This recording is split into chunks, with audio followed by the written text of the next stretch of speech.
ఎఫెసీ పత్రిక 4వ అధ్యాయం 18వ వచనం. వారైతే అంధకారమైన మనస్సు గలవారై తమ హృదయ కాఠిన్యము వలన తమలో ఉన్న అజ్ఞానము చేత దేవుని వలన కలుగు జీవములో నుండి వేరుపరచబడిన వారై తమ మనస్సునకు కలిగిన వ్యర్థత అనుసరించి నడుచుకొనుచున్నారు. తలలు వంచి కళ్ళు మూసుకొని ప్రార్థన చేద్దాం. నాతో మాట్లాడమని చెప్పేసి దేవుణ్ణి అడుగుదాం. తలలు వంచి కళ్ళు మూసుకొని, పరమ తండ్రి మా దేవ, వందనాలు, స్తుతులు, స్తోత్రం స్తోత్రం స్తోత్రం నాయన. మీ మహాకృపను బట్టి మీకు వందనాలు. మరొకసారి ఇలాగా మీ సన్నిధిలో చేరి ఈ రెండవ ఆరాధనలో ఏకీభవించి మీ సన్నిధిలో మీ వాక్యమును ధ్యానించడానికి కృపనిచ్చినందుకు వందనాలు చెల్లిస్తున్నాం. ఏకీభవించిన ప్రతి కుమారుని ప్రతి కుమార్తెను బట్టి కృతజ్ఞతలు, స్తుతులు, స్తోత్రం నాయన. మీకే వందనాలు. మా హృదయంలోని ఇదిగో ప్రతి విషయమును ఎరిగినవాడ, మీ దృష్టికి కనపడని సృష్టం ఏది లేదు. హృదయ రహస్యంలో ఎరిగిన తండ్రి, ఈ సమయంలో మాతో మీరు మాట్లాడండి. మాకు అవసరమైన ఈ దినపు వాక్యము చేత దర్శించమని ప్రార్థన చేస్తున్నాం. ఏ మాట మాకు అవసరమో, ఏ వాక్యం మాకు అవసరమో బోధపరచమని ప్రార్థన చేస్తున్నాం. సమస్త అధికారము, ఆధిపత్యము, సార్వభౌమత్వం మీదే ఒప్పుకుంటూ మీ నామాన్ని గొప్ప చేస్తూ నజరేయుడైన యేసుక్రీస్తు నామమున ఈ ప్రార్థన అడిగి బ్రతిమాలు వినయంతో వేడుకొంచున్నాము తండ్రి. ఆమెన్. దేవునికి స్తోత్రం కలుగునుగాక. కొంచెం గట్టిగా మాట్లాడుతూ ఉంటే మనం వాక్యాన్ని ధ్యానించడానికి ఈజీగా ఉంటుంది. ఈ యొక్క మాట ఎఫెసీ పత్రిక 4వ అధ్యాయం 18వ వచనం. ఒక్కసారి ఆ వచనాన్ని గమనించండి. ఆ వచనంలో మనము ఈ రోజుకి సంబంధించిన సీజనల్ వర్డ్ అంటే ఇప్పుడున్నటువంటి సీజన్కి తగినటువంటి వాక్య భాగాన్ని ధ్యానం చేస్తాం. సీజనల్ వర్డ్ అని చెప్పగానే వెంటనే మీరు గుర్తుపట్టాల్సిన విషయం ఏంటి? సీజనల్ వర్డ్ ఎప్పుడైనా సరే సీజనల్ వర్డ్ ఇది అని చెప్పగానే ముందు ఆలోచనలోకి ఏం తెచ్చుకోవాలి? మనం ఏ సీజన్లో ఉన్నాము అని ఆలోచించాలి. సీజన్ అంటే ఎండాకాలం, వానకాలం అవి కాదు, కానీ నియామక కాలంలో ఏ కాలంలో ఉన్నాము, దేవుని నియామక కాలాల్లో మనము ఏ కాలంలో ఉన్నాము అనేది ప్రశ్న. దేవుని నియామక కాలములలో బైబిల్ క్యాలెండర్ ప్రకారం ఇప్పుడు మనమున్న కాలాన్ని ఏమంటాం తెలుసా? పర్ణశాలల పండుగ అంటాం. అనండి ఒకసారి, ఇంకొంచెం గట్టిగా. పర్ణశాలల పండుగ అనగా సంవత్సరంలో ఈ నెలలో, అనగా ఈ నెల అంటే ఇప్పుడున్నటువంటి నెల 7వ నెల అంటాం. ఏతానీము మాసము లేదా తిశ్రై మాసం, రెండు ఒకటే, అవసరం లేదు. ఏతానీము మాసము, తిశ్రై మాసం అని రెండు పేర్లు ఉన్నాయి ఒకటే నెలకి. అందులో 15వ తేదీ నుండి 21వ తేదీ వరకు మధ్యలో ఈ 7 రోజులు కూడా పర్ణశాలల పండుగ అనేది జరుపుకుంటాం. ఈ పండుగ బైబిల్లో ఉన్న పండుగలన్నీ కూడా ఆచారరీత్యా ఆచరించదగినవి అనే విషయం కంటే ముందు, ఆచారం కంటే ముందు అవి మనకి ఒక వర్తమానాన్ని, ఒక మెసేజ్ని మరియు మనలో ఒక పరివర్తనను కోరుకుంటున్నాయి. మనలో పరివర్తన అనగా మనలో మార్పు చెందాల్సిన విషయాలు, అంతేకాకుండా మనలో మార్చుకోవాల్సిన విషయాలు బోధపరచబడట ఒకటి. రెండవది అంత మాత్రమే కాదు, కానీ మనకు ఒక వర్తమానము పరివర్తనకి సంబంధించినటువంటి విషయాలు ఈ పండుగల్లో ఉన్నాయి. ఇది ముందు గుర్తుపెట్టుకోవాలి. ఈ పండుగ ఏంటో చెప్పడం కంటే ముందు అసలు ఈ వాక్యంలోనికి మనం ఎలా వెళ్ళాలి అంటే, ఈ పండుగ యొక్క ముఖ్యమైన ఉద్దేశం ఏంటంటే, ఆ పండుగ ఎందుకు జరుపుకోవాలని ఒక మాటలో ఫస్ట్ ప్రైమరీ ఆన్సర్ ఏంటంటే, ఇశ్రాయేలీలు ఐగుప్తు నుంచి బయటికి వచ్చిన తర్వాత ఎటు వెళ్తున్నామో తెలియదు, ఎక్కడికి వెళ్తామో తెలియదు. అలాంటి సందర్భంలో అరణ్యంలో వారిని ఆయన చల్లని మేఘం కింద నడిపించాడు. పగలు మేఘస్తంభం, రాత్రి అగ్నిస్తంభం. ఎలాంటి షెల్టర్ ఏది లేకుండా, ఎలాంటి ప్లానింగ్ లేకుండానే వాళ్ళు విశ్వాసంతో బయలుదేరారు. వారి ప్రయాణం అంతా దేవుని యొక్క భద్రత కింద ఉన్నారు కదా. దేవుని భద్రత కిందికి వాళ్ళు రావడం కోసం ఐగుప్తు అనే అక్కడ ఉన్నటువంటి కంఫర్ట్ని, అక్కడ ఉన్నటువంటి విషయాలన్నింటినీ వదులుకొని రావాలి. అక్కడున్న విషయాన్ని వదులుకొని వచ్చినప్పుడు 40 సంవత్సరాలు వారు భద్రంగా కాపాడబడ్డారు అనే విషయాన్ని జ్ఞాపకం చేసుకుంటూ ప్రతి సంవత్సరం 7 రోజులు వారు ఈ పర్ణశాలలో నివసిస్తారు. పర్ణశాల అనే పదం కొంచెం గంభీరంగా ఉంది, కానీ అసలు మాట పర్ణశాల కాదు. దాని పేరు ఏమనాలి? దాన్ని పాకల పండుగ అనాలి. ఏమనాలి? పాక. ఒకసారి ఆ పాకను చూడండి ఒకసారి ఎలా ఉంటుందో. ప్రతి ఒక్కరు కూడా తమ యొక్క పర్మనెంట్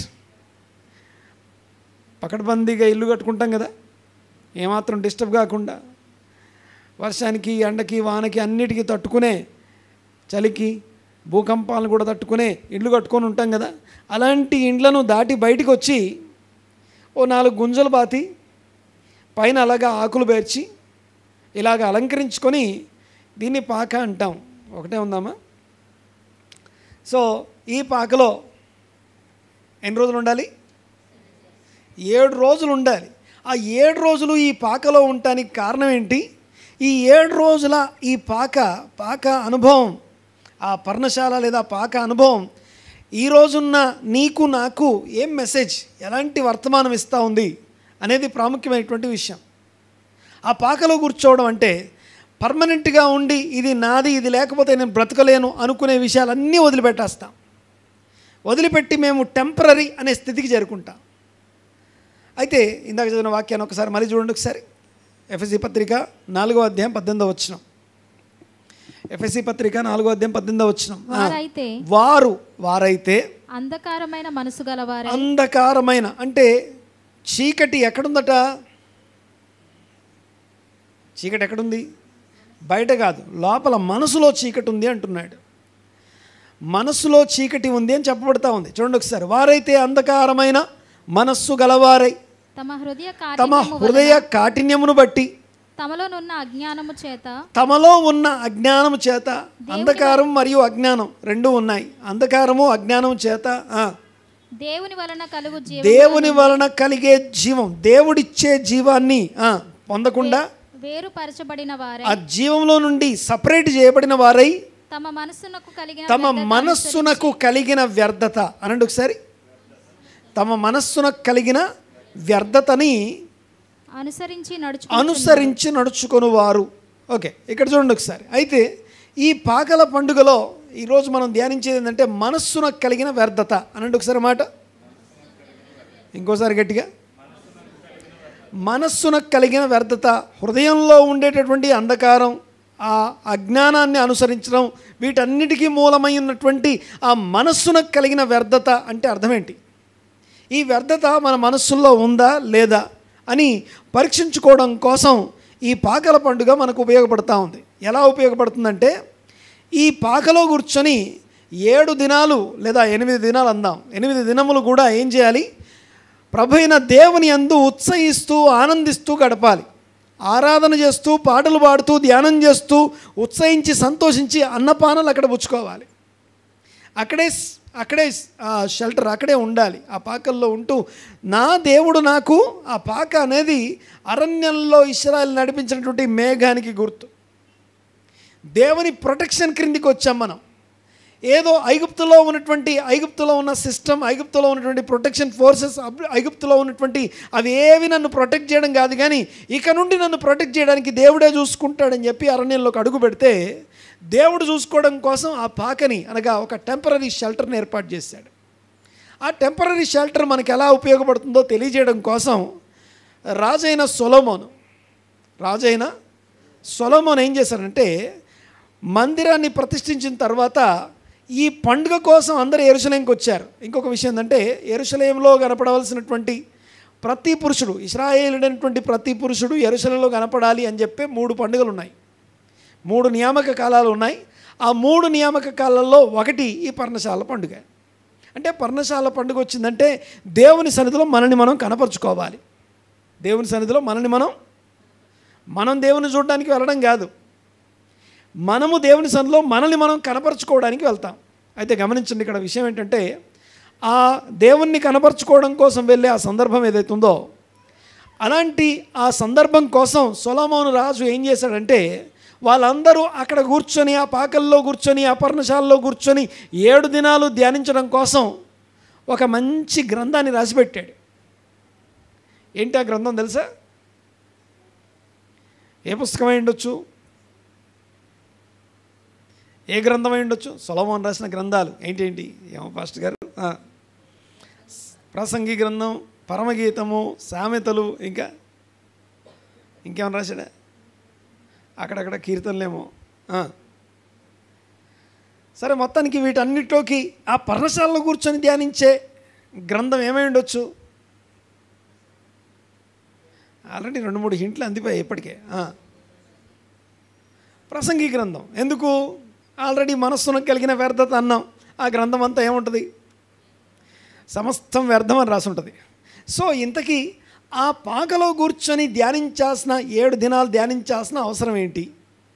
అది మాత్రమే కాదు, ఆ 7 దినాల పాకల్లో కూర్చొని ప్రసంగి గ్రంథ ధ్యానం నాకేం నేర్పిస్తుంది? నేనేం నేర్చుకోవాలి? జస్ట్ హైలైట్స్, అవుట్లైన్స్ మాత్రం ఈరోజు మనం ఆలోచన చేస్తాం. ఓపికగా అర్థం చేసుకోవడానికి, గ్రహించడానికి ప్రయత్నం చేద్దాం. ఆ పాకల జీవం పాకల్లో ఉండి ప్రసంగి గ్రంథాన్ని ధ్యానించడం యొక్క ఉద్దేశం ఏంటి? వ్యర్థమే అంటే మరి వ్యర్థం అంతా వ్యర్థమే అని చనిపోండి అని చెప్పడు. బ్రతకడం వ్యర్థమే, చచ్చిపోండి అని చెప్పట్లేదు అది. లేదా అంతా వ్యర్థమే, దేవుడు లేడు అనట్లేదు అది. ఆ గ్రంథము చాలా ప్రత్యేకమైనటువంటి గ్రంథం. ఆ గ్రంథంలో రాజైన సొలొమోను మాట్లాడుతున్నటువంటి ప్రాముఖ్యమైన కొన్ని అంశాలు జ్ఞాపకం చేస్తాను. ఆ గ్రంథం అంతట్లో ఆ పాకలో కూర్చొని ధ్యానించే, అంటే ఆ పాకలోకి రావడం అంటే ఏంటో, అంటే నాకు ఈ పర్మనెంట్ హౌస్ అనేది వ్యర్థం అని పాకలోకి వెళ్ళిపోయాం. సో ఆ వ్యర్థతను అనుసరించడం అనే దాన్ని బయట కాదు కానీ లోపల విడిచిపెట్టాలి. లోపల మనస్సును కలిగిన వ్యర్థతను అనుసరించడం అనే దాన్ని విడిచిపెట్టాలి. అది ఎలా విడిచిపెట్టాలో ఈ గ్రంథం మనకి బోధిస్తూ ఉంది. ఈ గ్రంథం 2 పర్స్పెక్టివ్స్ బోధించబడతాయి. 2 పర్స్పెక్టివ్స్ అంటే 2 దృక్కోణాలు అందులో ఉన్నాయి. ఏంటి ఆ దృక్కోణాలంటే, మీకు 2 పదాలు పదే రిపీట్ చేయబడతాయి. అందులో ఒక పదం ఏంటంటే సూర్యుని క్రింద అనండి ఒకసారి. దాదాపు 29 సార్లు ఉంటుంది ఆ మాట. ఏంటది? సూర్యుని అనండి ఒకసారి మాట. Under the sun. సూర్యుని క్రింద అనే మాట ఒకటి. రెండవది సూర్యుని క్రింద అనే అంశం ఒకటైతే, రెండవది ఏంటంటే ఆకాశము క్రింద అనండి ఒకసారి మాట. ఇంకొంచెం గట్టిగా. సో సూర్యుని క్రిందకి ఆకాశం క్రిందకి మధ్య తేడా ఏంటి? సూర్యుని క్రింద మరియు ఆకాశం క్రింద అంటే అర్థం ఏంటి? ఓకే, హీబ్రూలో చూడండి ఒకసారి.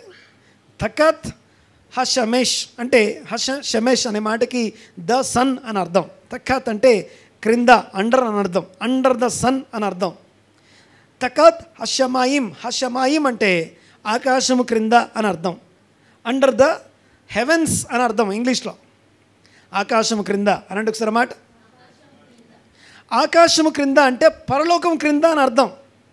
మామూలుగా మనం తెలుగులో చదివేటప్పుడు ఏమనిపిస్తుంది? 2 ఆకాశం క్రింద అన్న సూర్యుని క్రింద అన్న 2 ఒకటే కదా అనిపిస్తుంది. కానీ అసలు విషయం ఏంటంటే కింద నుంచి చూస్తే 2 ఒకేలాగా ఉంటాయేమో, కానీ పైనుంచి చూస్తే సూర్యుని క్రింద వేరే, ఆకాశం క్రింద వేరే. ఆకాశానికి సూర్యునికి మధ్య అనగా ఆకాశం అంటే పరలోకము అని అర్థం. అనండి ఒకసారి మాట. ఆకాశం అంటే పరలోకం. పరలోకం అనగా పరలోక రాజ్యం, దేవుని రాజ్యం, దేవుని పర్స్పెక్టివ్ అని అర్థం.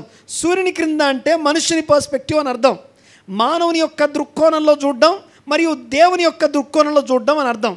ఈ 7 దినాలు పాకలోనికి వచ్చి అన్నీ విడిచిపెట్టి, అన్ని విషయాలు పక్కన పెట్టి, ఈ 7 దినాలు మీరు కొంతమంది యూదులైతే ఈ 7 దినాలు తమ వెబ్సైట్స్ని ఆపేస్తారు, తమ మొబైల్ ఫోన్స్ ఆపేస్తారు, తమకు సంబంధించిన అన్ని రకాల విషయాల నుంచి సపరేట్ అయిపోయి ఆ 7 దినాలు పాకలోకి వెళ్ళిపోతారు. అన్ని టెంపరీ థింగ్స్లోకి వెళ్ళిపోయి మేము ఎంత వ్యర్థం అనే దాని దగ్గరికి వెళ్ళి ధ్యానించడం మొదలు పెడతారు.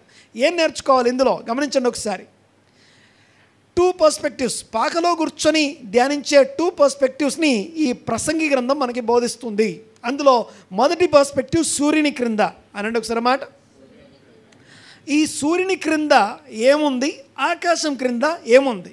సూర్యుని క్రింద మానవ దృక్కోణం, ఆకాశం క్రింద అంటే అది సూర్యుని క్రింద ఆకాశం క్రింద అనగా ఆకాశం క్రింద సూర్యుని క్రింద కూడా ఉంటుందన్నమాట.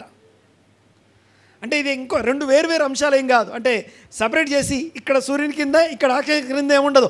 ఆకాశం క్రింద సూర్యుని క్రింద మనం ఉన్నాం, ఆకాశం క్రింద సూర్యుని క్రింద మనం ఉన్నాం. అందుకే మనము ఈ లోక సంబంధులం కాకుండా పరలోక సంబంధులం అనగా ఆ పైనున్నటువంటి సూర్యుని క్రింద కంటే ఆకాశం క్రింద ఉన్నవారి వలె బ్రతకడం అనేది ఆత్మీయ జీవితం.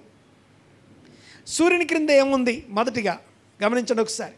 సూర్యుని క్రింద మనం ఏమంటామంటే సైకిల్స్ అంటాం, చక్రాలు అనండి ఒకసారి. చక్రాలు, చట్రాలు లేదా చక్రాలు అనేవి ఎలా ఉంటాయో చూపిస్తాను. చదువుదాం కొన్ని వచనాలు, జస్ట్ కొన్ని హైలైట్స్ అండ్ ఇంపార్టెంట్ పాయింట్స్ మాత్రమే నేను కోట్ చేస్తూ వెళ్ళిపోదాం. గమనించండి. పాకలో కూర్చొని 7 దినాలు ప్రసంగి గ్రంథం ధ్యానించడం ఎందుకు, ఏం చేస్తుంది ఈ ప్రసంగి గ్రంథం? మనలో పరివర్తన ఎక్కడ తీసుకురావాలని ప్రయత్నం చేస్తుంది, మరియు ఏం మెసేజ్ ఇస్తుంది అంత మాత్రమే కాదు, కానీ ఎలాంటి మన నుండి ఎలాంటి పరివర్తనను కోరుకుంటుంది. అంతేకాకుండా మనస్సునకు కలిగిన వ్యర్థత అనండి ఒకసారి మాట, కొంచెం గట్టిగా మాట్లాడండి. మనస్సునకు కలిగిన వ్యర్థత అనండి ఒకసారి మాట. ఆ వ్యర్థతను అనుసరించకుండా ఉండడం అంటే అర్థం ఏంటి?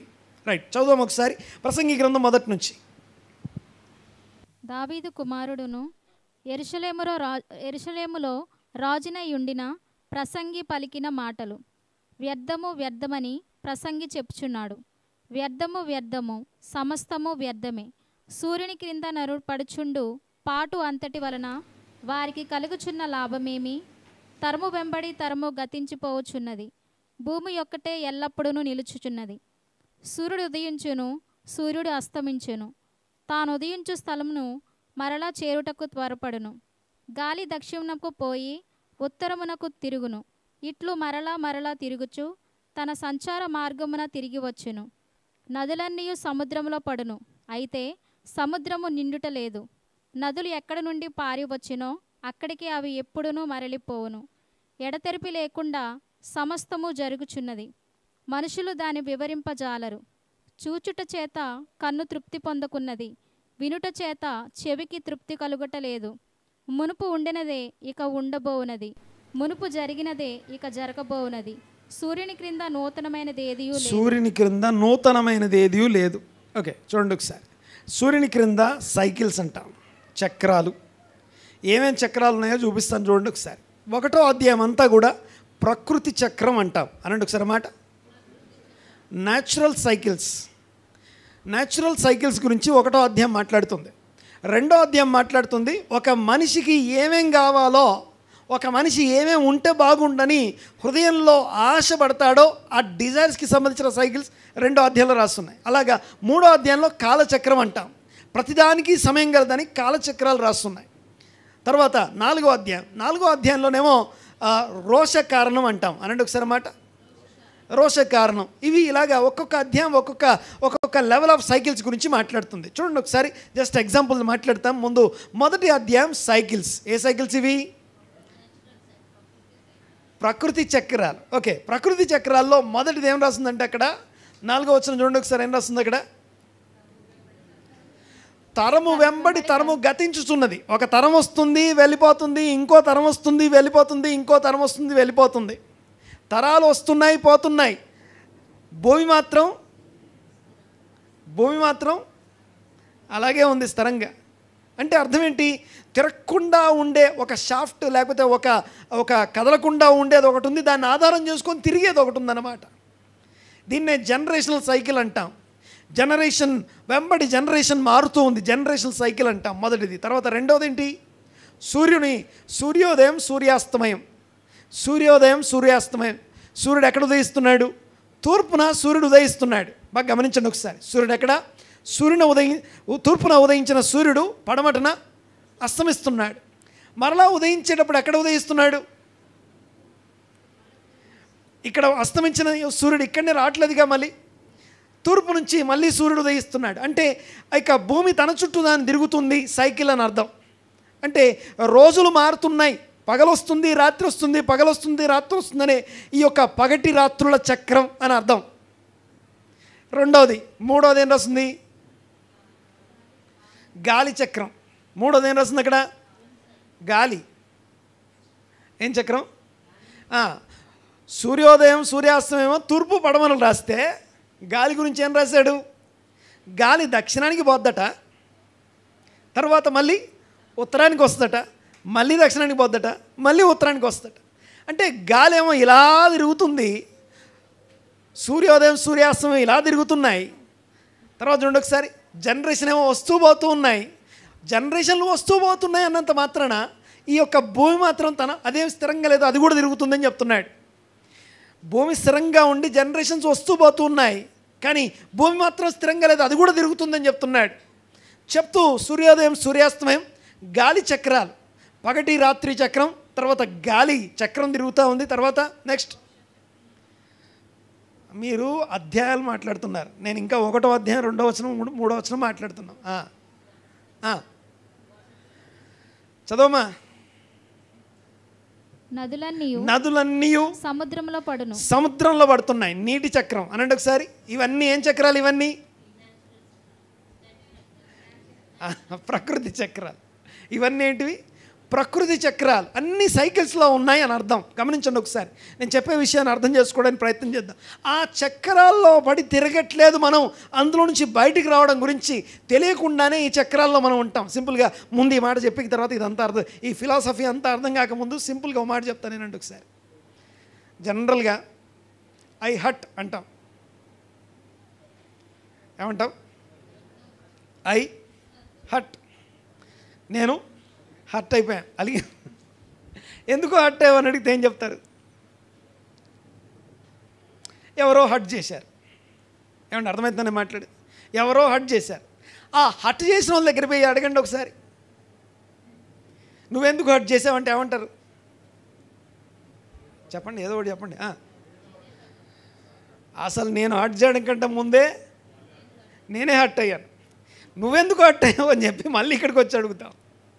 మళ్ళీ ఇక్కడికి వస్తే ఇక్కడ అక్కడికి వస్తే బాల్ ఇటు అటు అటు ఇటు మూవ్ అయినట్టుగా మనకు తెలియకుండా ఇది నిన్ను హర్ట్ చేస్తాను, నువ్వు నన్ను హర్ట్ చేయి, మళ్ళీ నేను నిన్ను హర్ట్ చేస్తాను, నువ్వు నన్ను హర్ట్ చేయి.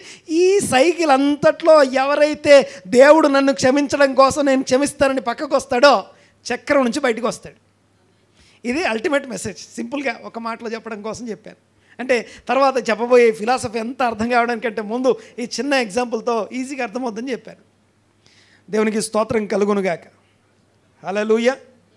చూడండి ఒకసారి, ఆ చక్రాల్లో మనం కొట్టుకొని పోతున్నాము, తెలియకుండానే ఆ చక్రాలు మనల్ని కంట్రోల్ చేస్తున్నాయి. వాటి నుంచి బయటికి తీసుకురావడం కోసం ఈ యొక్క భూమి మీద ఉన్న వాటి అన్నింటిలో నుంచి నిన్ను బయటికి తీసుకెళ్ళి ఓ పాకలో కూర్చోబెట్టి ఈ వాక్యం నీకు బోధించబడుతుంది. నిజంగా నువ్వు పాకలో ఉన్నావా లేదా, ఇది చేసావా లేదా అన్నదానికంటే ముందు దాని స్పష్టమైన అవగాహనతో కూడినటువంటి ఆత్మ సంబంధమైనటువంటి అర్థం గ్రహించాలి. దేవునికి స్తోత్రం కలుగునుగాక. ఏదో ఒకటి అనండి, అనండి. దేవునికి స్తోత్రం కలుగునుగాక. అయితే ప్రకృతి చక్రాలు 1వ అధ్యాయంలో ఉన్నాయి. ముందు మాట్లాడుకున్నాం జనరేషన్, తరాలు పోతూ వస్తున్నాయి, భూమి అలాగే ఉంది అనుకున్నాం. తర్వాత మాట్లాడినాం భూమి కూడా తిరుగుతూ ఉందని మాట్లాడుకున్నాం. సూర్యోదయం సూర్యాస్త పగలు రాత్రులు వస్తున్నాయి, పోతున్నాయి, వస్తున్నాయి అని మాట్లాడుకున్నాం. అవి సైకిల్స్ ఏం ఆగట్లేదు, అవి తరాలు కూడా ఆగట్లేదు. తర్వాత గాలి, అది కూడా ఆగకుండా తిరుగుతూనే ఉంది.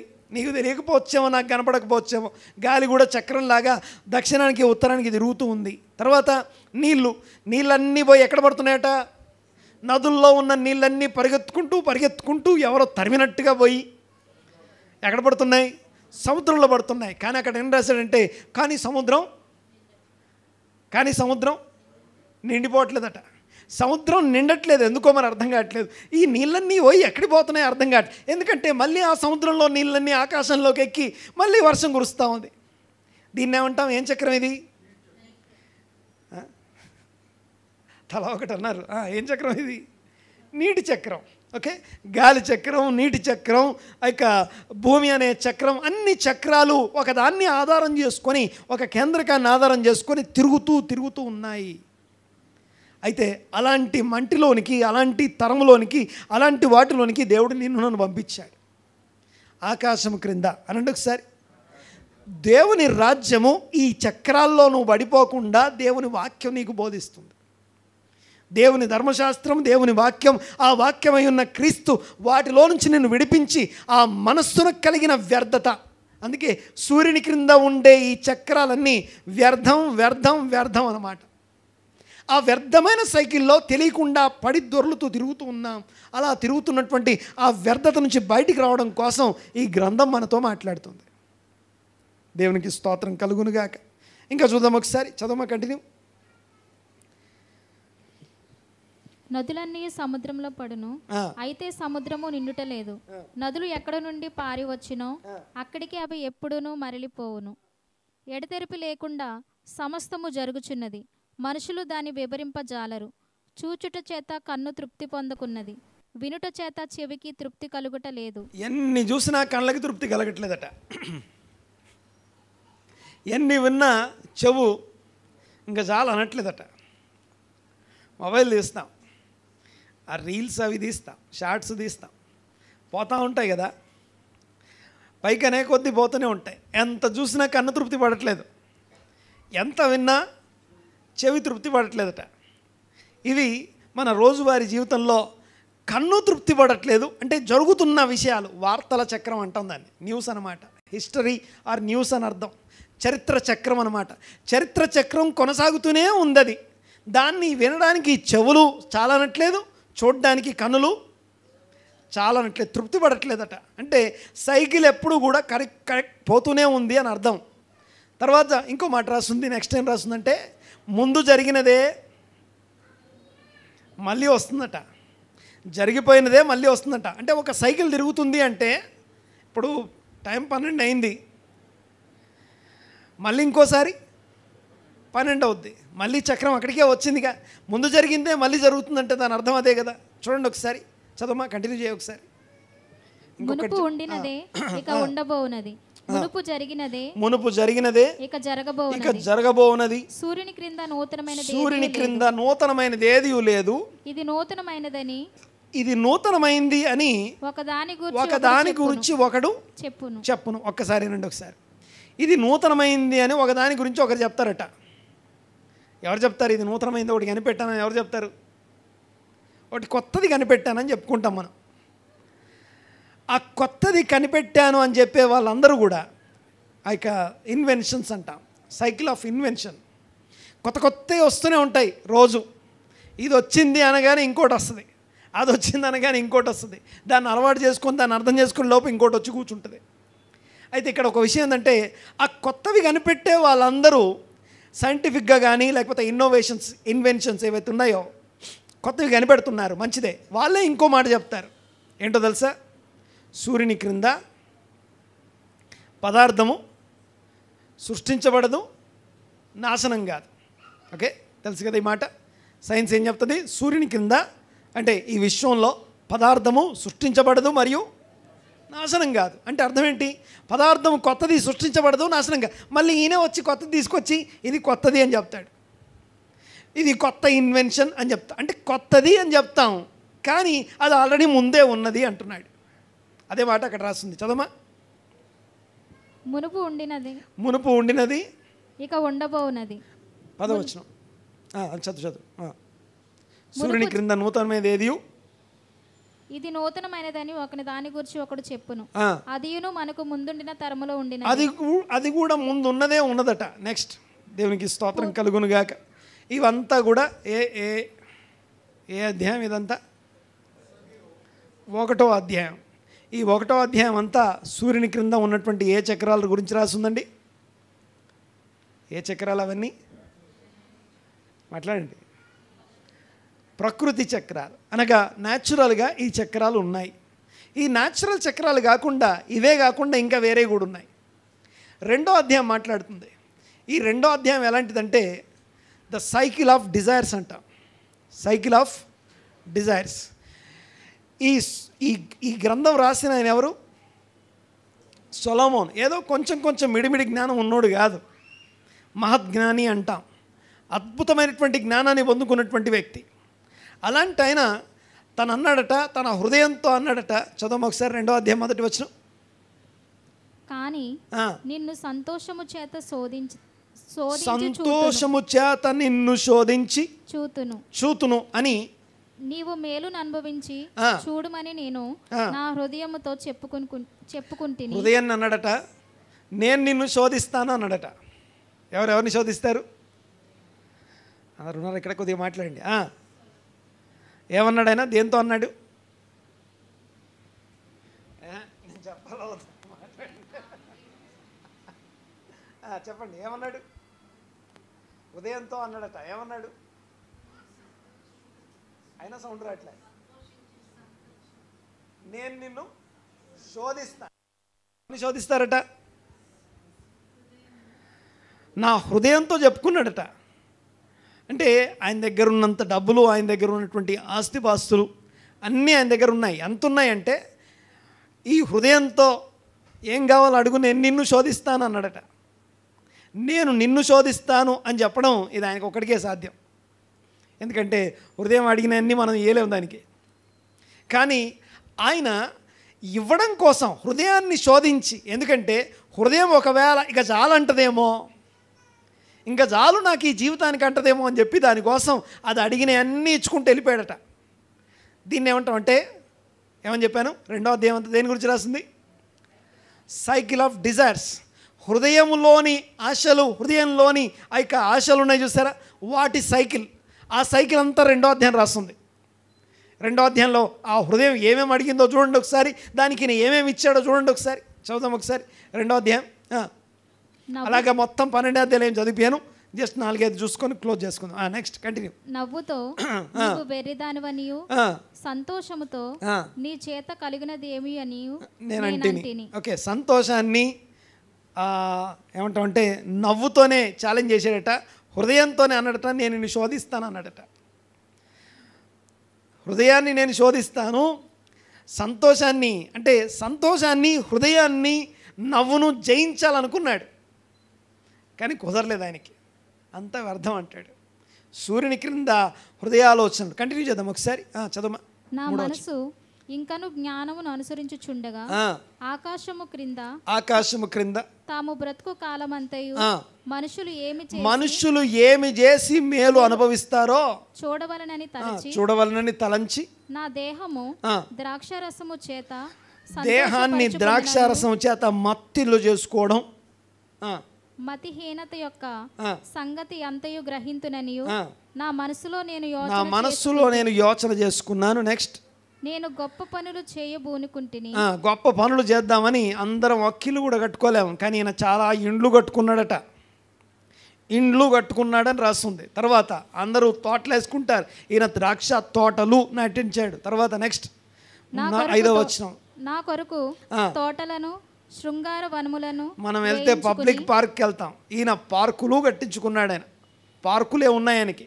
ఓకే, ఆయన ప్రైవేట్ పార్కులు ఉన్నాయి. తర్వాత వాటిలో సకల విధములైన ఫలవృక్షాలు ఉన్నాయి, అందులో లేని చెట్టు లేదు. తర్వాత వృక్షముల నారుమళ్లను నీరు పారడం కోసం ఆ యొక్క చెరువులు తవ్వించుకున్నాడట. ఒకటి అంటే వాటర్ సోర్సెస్ని ఏ లెవెల్లో ఆయన ఏర్పాటు చేసుకున్నాడు చూడండి ఒకసారి. చెరువులను తవ్వించుకున్నాడు. తర్వాత పనివారు ఉన్నారు, పనికత్తెలు ఉన్నారు. నా ఇంట పుట్టిన బానిసలు నాకున్నారు. తర్వాత యెరూషలేములో నాకు ముందు ఎంతమంది రాజులు ఎవరెవరు ఉన్నారో వాళ్ళందరికంటే మందలు, గొర్రెలు, ఇవన్నీ విస్తారంగా సంపాదించాను. ఇది లేదనకుండా సంపాదించాను. ఆ సంపాదించడానికి కారణం ఏంటంటే తన హృదయాన్ని శోధించాలనుకుంటున్నాడట. హృదయాన్ని శోధించాలనుకుంటున్నాడట. నవ్వును జయించాలి, సంతోషాన్ని. సంతోషం ఇక చాలని చెప్పాలట. దాన్ని నువ్వు వెర్రిదానివి అని నిరూపిద్దాం అనుకున్నాడట. కంటిన్యూ చేద్దాం ఒకసారి. నా కొరకు నేను మళ్ళీ ఇవి కాక వెండి బంగారాలు సంపాదించుకున్నాడట. రాజులు సంపాదించే సంపాదనంతా సంపాదించుకున్నాడు. ఆయా దేశములో దొరుకు సంపత్తును కూర్చుకుంటుని నేను గాయకులు అంటారు. మనం ఏదైనా పాటలు వినాలంటే ఏం చేస్తాం మనం? నీకు ఏదైనా మంచి famous singer, famous musician play చేసినటువంటి సాంగ్ వినాలంటే ఆ సీడీయో లేకపోతే అది ప్లే చేసుకుంటాం. కానీ ఈయన వాళ్ళని ఇంటికి తెప్పించుకుంటాడు, వాళ్ళకి శాలరీస్ ఇచ్చి మరీ ఇంట్లో పెట్టుకున్నాడు. కంటిన్యూమా. మనుషులు ఇచ్చయించు సంపదలు సంపాదించుకొని బహుమంది ఉపపత్నులను సంపాదించుకున్నాడట. తర్వాత నాకు ముందు యెరూషలేమునందున్న వారందరికంటే నేను ఘనుడను, అభివృద్ధి నొంది నా జ్ఞానము నన్ను విడిచిపోలేదు. బాగా గమనించండి ఒకసారి. ఈయన ఎవరైనా మనం ఎవరి గురించి మాట్లాడుకుంటున్నాం? సొలొమోను రాజు గురించి మాట్లాడుకుంటున్నాం. ఆయన రాజు అయ్యేటప్పటికి ఆయన వయసు ఎంత? ఆయన వయసు ఎంత తెలుసా? పాస్టర్ గారు అలాంటి ప్రశ్నలు అడగండి మమ్మల్ని. ఎంత వయసు తెలుసా? 20 ఏండ్లు, 20 years. 20 ఏండ్లకు రాజు అయ్యాడు. ఎన్నేళ్ళు పరిపాలించాడు చెప్పాలి? ఎంత? 40 ఏండ్లు పరిపాలించాడు. ఎన్ని సంవత్సరాలు మొత్తం? ఆయన వయసు ఎంత ఇప్పుడు? 60 ఏండ్లకు చనిపోయాడు. ఎంత ఆయన వయసు ఎంత టోటల్? 60 ఏండ్లకు చనిపోయాడు. ఈ 40 ఏండ్లకి అంటే ఆయన రాజు అయ్యే టైంకి ఆయనకి పెళ్లి కాలేదు. ఈయనకి మొత్తం ఎంతమంది భార్యలు తెలుసా? ఎంతమంది తెలుసా? చెప్తారా? 1000 మంది. 300 మంది భార్యలు, 700 మంది ఉపపత్నులు.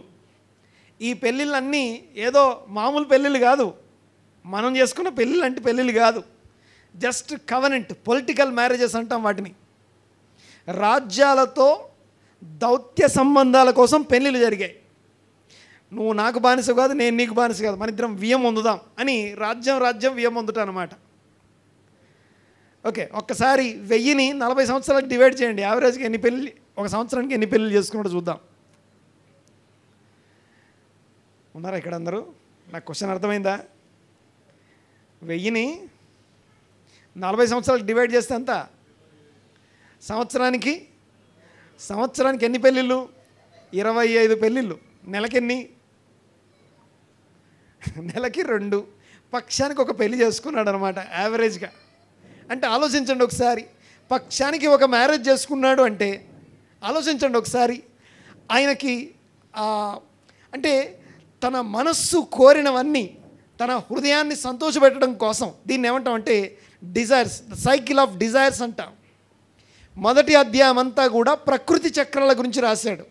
సూర్యుని క్రింద ఉన్నటువంటి ఆ చక్రాలన్నీ వ్యర్థం అంటాడు. రెండో అధ్యాయంకి వచ్చేసరికి ఇక్కడ కూడా హృదయం యొక్క కోరినవన్నీ ఎంతో మనము అంటే ఆ పాకలో కూర్చొని నేను సంపాదించాలి, లేకపోతే ఏదో సాధించాలి, గరుడనైపోవాలి, గొప్పవాడనైపోవాలి అని చెప్పి నా హృదయం కోరిందాన్నంతా ఇద్దాం, ఎవరి కోసమో కాదు, నా హృదయం కోరింది ఇద్దామని చెప్పేసి చేసి చివరికి అంటాడు అంతా వ్యర్థమే అంటాడు. సూర్యుని క్రింద అంతయు వ్యర్థమే అంటాడు. ఇక 3వ అధ్యాయంకి వెళ్తాం. ఓకే, 3వ అధ్యాయం మీరు చదివితే ప్రతిదానికి సమయం కలదు. కాలచక్రం అనండి ఒకసారి గట్టిగా. కాలచక్రం, ద సైకిల్ ఆఫ్ టైం అంటాం. మొదటి అధ్యాయంలో ప్రకృతి చక్రం గురించి రాస్తే, రెండో అధ్యాయంలో హృదయం కోరుకునే ఏమేం కోరుకుంటామో ఎంతవరకు అంటే అసలు ఏ జ్ఞానం లేనోడు సలహా ఇస్తే వేరే, మహాజ్ఞానం కలిగినోడు సలహా ఇస్తే తనే వచ్చి మాట్లాడుతుంటే ఎలా ఉంటుంది. అందుకనే ఈ ప్రసంగి గ్రంథంలో మనం చదివే అంశాలు వ్యర్థతకి పర్ఫెక్ట్ ఎగ్జాంపుల్. ఆయన చెప్తే అన్నీ, ఇప్పుడు ఒక ఇల్లు కూడా కట్టకుండా ఇల్లు కట్టు వారి ప్రయాసం వ్యర్థం అని అంటే, ఒక ఇల్లు కూడా కట్టలేదు కాబట్టి ఏమంటాం మనం? యెహోవా ఇల్లు కట్టించిన ఎడల ప్రయాసం వ్యర్థమే. కట్టనోడు అంటే బాగానే ఉంటుంది, ఏమనిపిస్తుంది? ఇటు చేత కాదు కాబట్టి అంటారు. ఒకడు కూడా కట్టలేకపోయాడు కాబట్టి ఇల్లు కట్టు వారి ప్రయాసం వ్యర్థం అంటాం. అదే ఇండ్లన్నీ కట్టించినోడు సొలొమోను, ఇల్లు కట్టించుకున్నాడు సొలొమోను పట్టుకొని అంటాడు, ఏమంటాడంటే ఇదిగో యెహోవా ఇల్లు కట్టించనేలా కట్టువారి ప్రయాసం. ఎవరన్నారన్నమాట? అనేక ఇల్లు కట్టినోడు అంటున్నాడు అన్నమాట. అంటే ఆయనకి తెలుసా నొప్పి ఏంటో. అంటే ఒక ఇల్లు కట్టాలంటే దేవుడు ఎంత అవసరమో చెప్తున్నాడు. అన్నీ తెలిసినవాడు మాట్లాడుతున్నాడు ఇక్కడ. గమనించండి ఒకసారి మాట. 3వ అధ్యాయంకి వచ్చేసరికి 14 జతల కాలములు రాసున్నాయి. మొత్తం 28 అంశాలు ఉన్నాయి, 14 జతలు. ఓకే, 3వ అధ్యాయంలో ప్రతిదానికి సమయం కలదు అని మొదలుపెట్టాడు. ఆకాశం క్రింద ప్రతి ప్రయత్నమునకు సమయం కలదు. ఆకాశం క్రింద అని రాస్తుంది. పుట్టుటకు, చచ్చుటకు, నాటుటకు, నాటబడిన దాన్ని పెరిగివేయుటకు, చంపుటకు, బాగు చేయుటకు, పడగొట్టుటకు కట్టుటకు, ఏడ్చుటకు, నవ్వుటకు, దుఃఖించుటకు, నాట్యమాటకు, రాళ్లను పారవేయుటకు, రాళ్లను కుప్పవేయుటకు, కౌగిలించుకొనుటకు, కౌగిలించడం మానుటకు, వెదకుటకు, పోగొట్టుకొనుటకు, దాచుకొనుటకు, పారవేయుటకు, చింపుటకు, కుట్టుటకు, మౌనంగా నుంటకు, మాట్లాడుటకు, ప్రేమించుటకు, ద్వేషించుటకు, యుద్ధం చేయుటకు, సమాధానపడుటకు, కష్టపడు వారికి తమ కష్టం వలన. మొత్తం 14 వచనాలు, 14 జతల కాలములు రాస్తున్నాయి. సరే, అవన్నీ మాట్లాడితే కాలచక్రాలు అంటాం. పోగొట్టుకోవడానికి కోసం ఏముంటుంది, దాన్ని వెతుక్కోవడానికి ఒక సమయం ఉంటుంది, సంపాదించుకోవడానికి ఒక సమయం ఉంటుంది, ఖర్చు పెట్టడానికి ఒక సమయం ఉంటుంది. అలాగా మొత్తం 14 జతలు రాసున్నాయి అక్కడ. సో ఇది కూడా కాలచక్రం అంటాం. ప్రతిదీ కూడా ఈరోజు పైన ఉంది కదని చెప్పి పైనే ఉండదు, అది తర్వాత కింద పడుద్ది, తర్వాత మళ్ళీ పైకి లేస్తుంది. ద సైకిల్ ఆఫ్ టైమ్స్ అంటాం. తర్వాత ఇక 4వ అధ్యాయంకి వెళ్దాం ఒకసారి. 4వ అధ్యాయం, ఇది ఒక అధ్యాయమే, ఇక మళ్ళీ ముందుకేం వెళ్ళాం. ఇంకా 4వ అధ్యాయం చూడండి ఒకసారి. ఇది రోష కారణం అంటాం. అనండి ఒకసారి మాట, కొంచెం గట్టిగా అనండి మాట. రోష కారణం చదువుదాం ఒకసారి. మొదటి వచనం చదువుమా. పిమ్మట సూర్యుని క్రింద జరుగు వివిధ అన్యాయ క్రియలను గురించి. అన్యాయ క్రియలు, అన్యాయాలు జరుగుతున్నాయట సూర్యుని క్రింద. ఓకే, చూడండి ఒకసారి ఏమైనా రాస్తున్నాడు ఇక్కడ. అన్యాయ క్రియలను గురించి నేను యోచించి తిని, బాధింపబడువారు ఆదరించు దిక్కులేక కన్నీళ్లు విడుస్తూ ఉన్నారు. వారిని బాధపెట్టువారేమో బలవంతులు గనుక ఆదరించువాడెవడు లేకపోయాను. తర్వాత చూడండి ఒకసారి. భూమి మీదట, అంటే సూర్యుని క్రింద, భూమి మీద అనట్లేదు, సూర్యుని క్రింద అంటున్నాడు. ఈ సూర్యుని క్రింద ఉన్నటువంటి సైకిల్స్లో ఈ 4వ అధ్యాయం సైకిల్ జనరల్గా ఉన్నటువంటి ఆ యొక్క న్యాయము అన్యాయం అనే సైకిల్ ఇది. చూడండి ఒకసారి. ప్రతిదీ కూడా ఈ సైకిల్స్ ఉన్నాయి భూమి మీద. మనము సూర్యుని క్రింద జీవించేటప్పుడు సైకిల్స్లో కొట్టుకొని పోకుండా ఒక్కొక్క సైకిల్ని మనకి వివరిస్తూ ప్రసంగి గ్రంథం రాస్తూ ఉన్నాడు. ఇక 4వ అధ్యాయంలో న్యాయ అన్యాయాలకి సంబంధించినటువంటి విషయం చూడండి ఒకసారి. బలవంతులు బాధిస్తున్నారు, బలహీనులు బాధపడుతున్నారు. దాన్ని చూసినప్పుడు ఇది చూస్తానికి చాలా అన్యాయంగా కనబడుతుంది అంటాడు. చూడండి ఒకసారి, కంటిన్యూ. 2వ వచనం చూడమా. కాబట్టి ఇంకను బ్రతుకుచున్న వారి కంటే ఇంతకు ముందు కాలము చేసిన వారే ధన్యులనుకుంటుని. చాలు, ఒక్కసారి నన్ను చూడండి. ఇక్కడ చూడండి ఒకసారి. బలవంతులు బాధ పెడుతున్నారు, అన్యాయం చేస్తూ బాధ పెడుతున్నారు, బలహీనులు బాధ అనుభవిస్తున్నారు. ఇది ఒక జనరేషన్ అనేటువంటి మనం చూస్తున్నాం. ఓకే, చూస్తున్నప్పుడు మనకేమనిపిస్తుంది అంటే, ఇప్పుడున్నటువంటి అన్యాయాన్ని మనకి ముందున్నటువంటి తరం వాళ్ళు చూడలేదు కాబట్టి వారు బహుధన్యులు అంటాం. ఏమంటే అందరూ ఉన్నారా ఇక్కడ? ఏమంటామట, ఇప్పుడున్న తరం ఏమంటుందట, ఇప్పుడు జరుగుతున్న ఈ అన్యాయాన్ని మనకి ముందున్న తరం వాళ్ళు చూడలేదు కాబట్టి వారు ధన్యులు అంటదట. అన్న తర్వాత నెక్స్ట్ ఇంకో మాట ఏంటంటే, మనం కాదు కానీ అసలు ఈ 2 తరాల కంటే ముందు రాబోయే తరం వాళ్ళు ఉన్నారు కదా, వారు బహుధన్యులు అంటారట. ఓకే, అందరికీ అర్థమైంది కదా ఈ మాట? మనం ఇప్పుడు ఉన్నాం ఇక్కడ, ప్రజెంట్ టెన్స్లో ఉన్నాం. పాస్ట్ టెన్స్లోకి వెళ్ళి ఆ తరం వాళ్ళు ఈ అన్యాయం చూడలేదు కాబట్టి వాళ్ళు ధన్యులు. అయ్యో, మనము వాళ్ళు కాదు, ముందున్న వాళ్ళు అసలు చూడలేదు కాబట్టి వాళ్ళు బహుధన్యులు అంటామట. సరే, బాగుంది. నెక్స్ట్ జనరేషన్లో పుట్టామనుకుందాం మనం. అక్కడికి వచ్చి ఏమంటాం చెప్పండి మీరు. నేను మాట్లాడితే అర్థమవుతుంది కదా. సైకిల్స్ ఎలా రిపీట్ చేయబడుతున్నాయి. అక్కడికి వచ్చి ఏమంటామంటే, ముందున్న తరం వాళ్ళు ధన్యులు, ఇంత అన్యాయం చూడలేదు, రాబోయే తరం వారు బహుధన్యులు, వారు ఇది కూడా చూడలేదు అంటామట. పోనీ మళ్ళీ ఆ ముందున్న తరంలో చూడదాం, అక్కడికి వచ్చి చూద్దాం. అక్కడికి వచ్చి ఏమంటాం తెలుసా, మళ్ళీ సేమ్ డైలాగ్. అంటే అన్యాయం అనేది మారట్లేదు అని చెప్తున్నాడు. ఇది ప్రతి తరంలో ఉందని జ్ఞాపకం చేస్తున్నాడు. ఇది ప్రతి తరంలో రిపీట్ చేయబడుతుంది. ఈ సైకిల్ అంటాం. ఈ యొక్క దీన్ని ఏమంటాం అంటే, దీన్ని రోష కారణం అనండి ఒకసారి. రోష కారణం అనండి ఒకసారి. మనం చేసే మ్యాక్సిమం పనులు రోషం కోసం చేస్తాం. ఓకే, చూడండి ఒకసారి. ఈ 4వ అధ్యాయం ఎమోషనల్గా మనల్ని ఎన్ని చక్రాలు ఉన్నాయో, ఎలాంటి సైకిల్స్ మనల్ని ఆపరేట్ చేస్తున్నాయో జ్ఞాపకం చేస్తుంది. గమనించండి ఒకసారి. 4వ అధ్యాయం. ఓకే, 3వ వచనం చదవమా.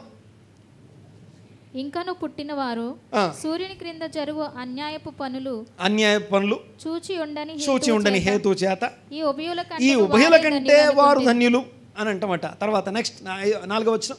మరియు కష్టమంతయు నేర్పుతో కూడిన పనులన్నీ నరులకు రోష కారణమని నాకు కనబడెను.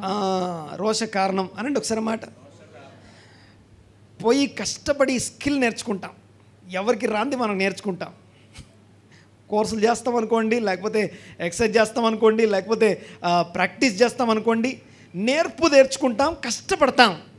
ఎందుకు కష్టపడ్డామని అడిగితే రోషం కోసం కష్టపడతాం అనండి ఒకసారి మాట. అంటే నన్ను ఏ సైకిల్ ఆపరేట్ చేస్తుందంటే రోషం అనే సైకిల్. నా పక్కనోడి కన్నా నేను కొంచెం ఎక్కువ ఉండాలి, వాడికంటే ఎక్కువ సంపాదించడం కోసం నేను కష్టపడతా. వాడికంటే నేను ఇంకా కొంచెం బాగుండడం కోసం ఇంకొక ఆకు ఎక్కువ చదువుకుంటా, ఇంకొంచెం ఎక్కువ నేర్చుకుంటా, ఇంకెక్కువ గ్రహిస్తా, ఇంకెక్కువ పుస్తకాలు చదువుతా. సో రోష కారణం అనేది ప్రాముఖ్యమైనటువంటి విషయం. ఇక్కడ రోషాన్ని బట్టే చాలా పనులు చేస్తాం. అంతెందుకండి, ఈ రోషాలు 2 రకాలు. రోషాలు జ్ఞానంతో కూడిన పాజిటివ్ రోషం ఉంది, అజ్ఞానం, మూర్ఖత్వం, మూఢత్వంతో కూడిన చెడు రోషం ఉంది. అయితే చెడు రోషం కలిగిన వాడు నెక్స్ట్ వర్షన్ రాస్తుంది. ఓకే, ఒకసారి మళ్ళీ చదువుతున్నా. మరియు కష్టమంతయు నేర్పుతో కూడిన పనులన్నీ నరులకు రోష కారణములన్నీ నాకు కనబడెను, ఇదంతా వ్యర్థం. ఒకడు గాలిని పట్టుకోవడం కోసం చేసే ప్రయత్నం అట. గాలిని పట్టుకుంటే ఏం పట్టుకుంటాం? ఏం ఉండదు అక్కడ. తర్వాత చూడండి ఒకసారి నెక్స్ట్ మాట, 5వ వచనం చూడండి ఒకసారి. బుద్ధిహీనుడు అంటే ఆ రోష కారణంతో ఉన్నటువంటి బుద్ధిహీనుడు ఏం చేస్తాడంటే ఆ రోషం తెచ్చుకొని, బుద్ధిహీనుని రోషం ఏం చేస్తాడంటే వాడు చేతులు ముడుచుకొని వాడి మాంసం వాడే తింటాడట. అంటే తనని తానే డిస్ట్రాక్ట్ చేసుకుంటాడు అని చెప్తున్నాడు. తను కూర్చున్న కొమ్మ మీద కూర్చొని తన కొమ్మని నరుక్కుంటాడట. బుద్ధిహీనుని రోషం తననే అంతమొందిస్తుంది అని అర్థం. రోష కారణం అనండి ఒకసారి. రోషం వలన సైకిల్స్ ఉంటాయి మన లైఫ్లో. ఇందాక చెప్పాను కదా, ఒకరు ఐ హర్ట్ అంటారు, నేను హర్ట్ అయ్యాను అని చెప్తారు. ఎందుకు హర్ట్ అయ్యావు నువ్వు అని వాళ్ళని అడిగితే వాళ్ళు ఏం చెప్తారంటే ఇంకొకరిని చూపిస్తారు. మనందరికీ బాగా తెలుసు కదా, ఒక కథ ఉంటుంది, చిన్నప్పుడు బాగా తెలిసినటువంటి కథ. ఏంటో కథ తెలుసా? ఒక రాజుకు 7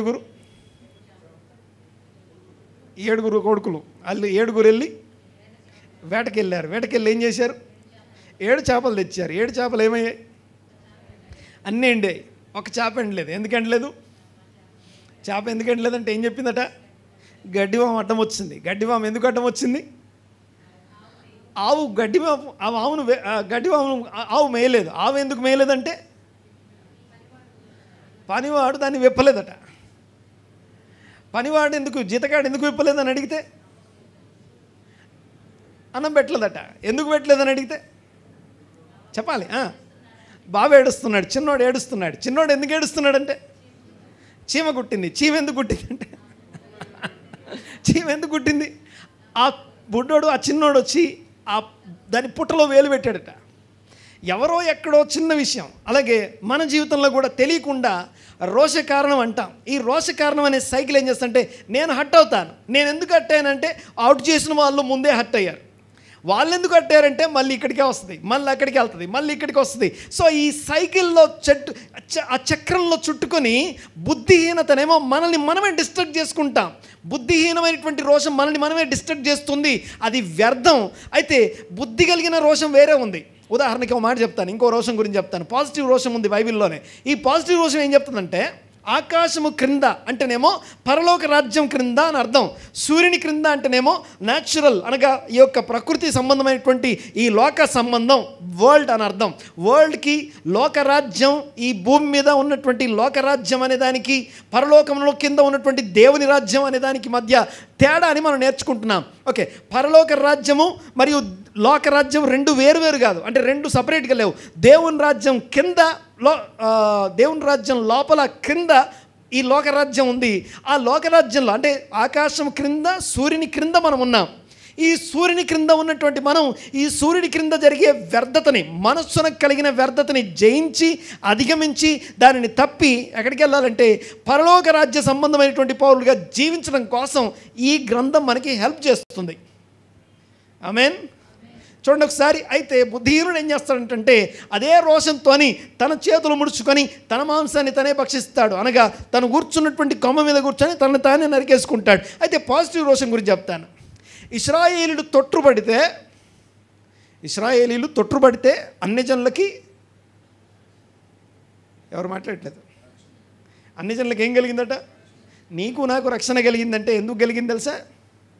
ఇశ్రాయేలు తొట్టుబడినందుకు రక్షణ కలిగిందని రాశాడు. బాగా వినండి ఒకసారి. యేసు ప్రభువు వారు స్వీకరించని కారణం చేత అన్ని జనులకి సువార్త, అన్ని జనులకి రక్షణ అందింది. దేవుని ప్రణాళికలో ఒక భాగం అది, దాంట్లో ఏం తేడా లేదు. అయితే విషయం ఏంటంటే ఈ అన్ని జనులకి రక్షణ కలిగిన తర్వాత మరి వాళ్ళు అలాగే ఉంటారా మరి అంటే ఏం రాస్తుందంటే అన్ని జనులకి రక్షణ ఎందుకు ఇచ్చాడు అని అడిగితే కారణం నెంబర్ 1 వారి తొట్టుబాటు వలన. బట్ పర్పస్ ఏంటి అని అడిగితే మనం అనుభవిస్తున్నటువంటి రక్షణను చూసి వారు రోషం తెచ్చుకోవాలట. ఎవరు రోషం తెచ్చుకోవాలి? ఇశ్రాయేలు. నెగిటివ్ రోషం కాదు, పాజిటివ్ రోషం. మా దేవుణ్ణి మా పితరుడైన అబ్రహాం, ఇస్సాకు, యాకోబు దేవుణ్ణి ఈ అన్యులు ఇలా ఆరాధిస్తున్నారే, మేమెందుకు ఆరాధించట్లేదు అని తమని తాము రోషం తెచ్చుకొని దేవుని తట్టు తిరగాలట. అప్పుడు వారి కళ్ళు తెరవబడతాయట.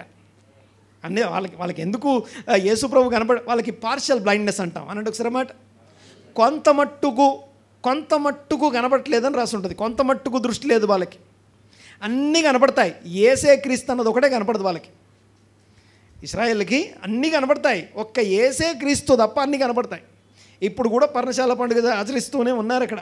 విషయం ఏంటంటే ఆ సందర్భంలో ఎప్పుడు వారు యేసే క్రీస్తు ఎప్పుడు కనపడతాడంటే అన్యజనులైన వారు. ఇక్కడ ఈ రోషం ఎలాంటిదంటే ఈ రోష చక్రాన్ని గమనించండి ఒకసారి. ఇటు అన్ని జనులు రక్షణ పొంది యూదులంతా భక్తి చేసే వాళ్ళుగా మార్చుకుంటున్నాడు దేవుడు. అలాగే ఆ యూదులైనటువంటి వారు కూడా రోషం తెచ్చుకొని ఆ తొట్టుపడకుండా మరి సరిచేయబడి తిరిగేటట్టుగా దేవుడు వారిని కూడా మార్చుకుంటున్నాడు. ఇదంతా పౌలు చెప్పి ఆహా నీ బుద్ధి జ్ఞాన కౌశలం ఎంత గొప్పది ప్రభు అని దేవుని స్తుతిస్తాడు. ఏది రాస్తూ మధ్యలో అటు వీళ్ళని బాగు చేస్తున్నాడు, అటు వాళ్ళని బాగు చేసుకుంటున్నాడు ఆయన.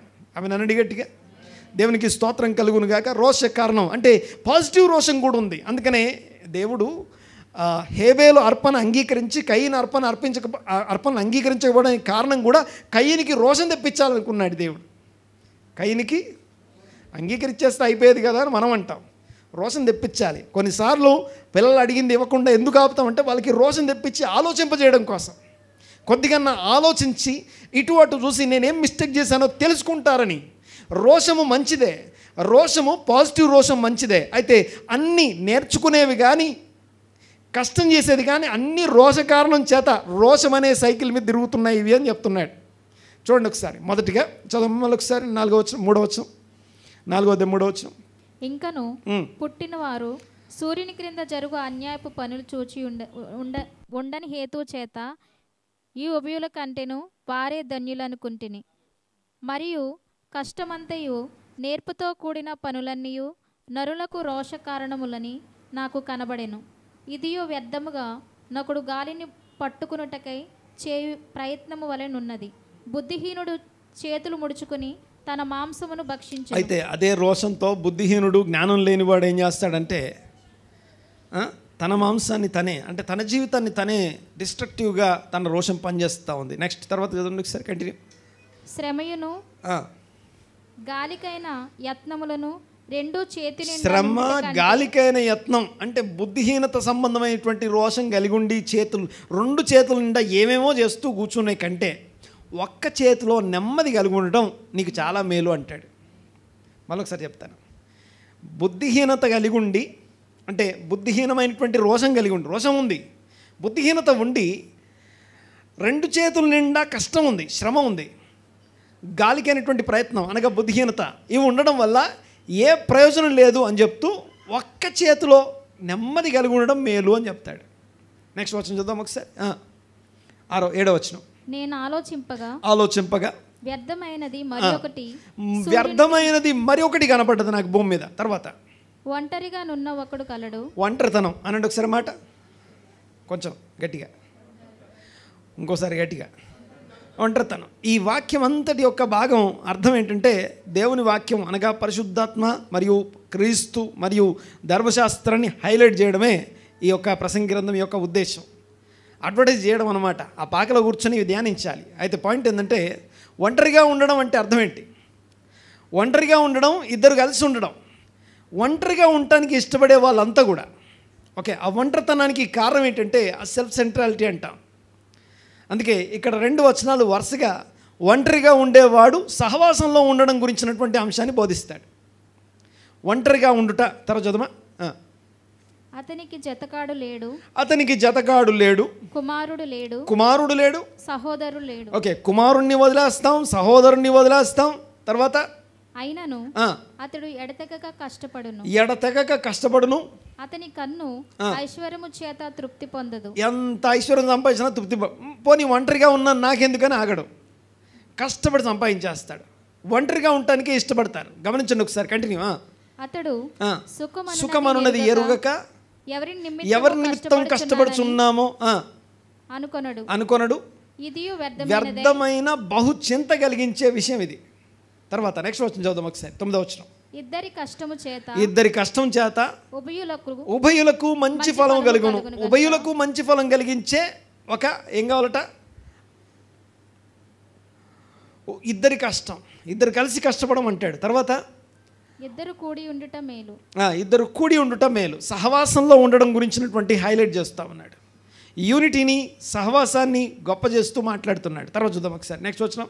వారు పడిపోయినను ఒకడు పడిపోతే ఇంకోటి లేవనెత్తాడు, ఇంకొకడు పడిపోతే ఇంకొకటి లేవనెత్తాడు.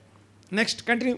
అయితే ఒంటరిగాడు పడిపోయిన ఎడల వానికి శ్రమయే కలుగును, వాని లేవనెత్తువాడు లేకపోవును.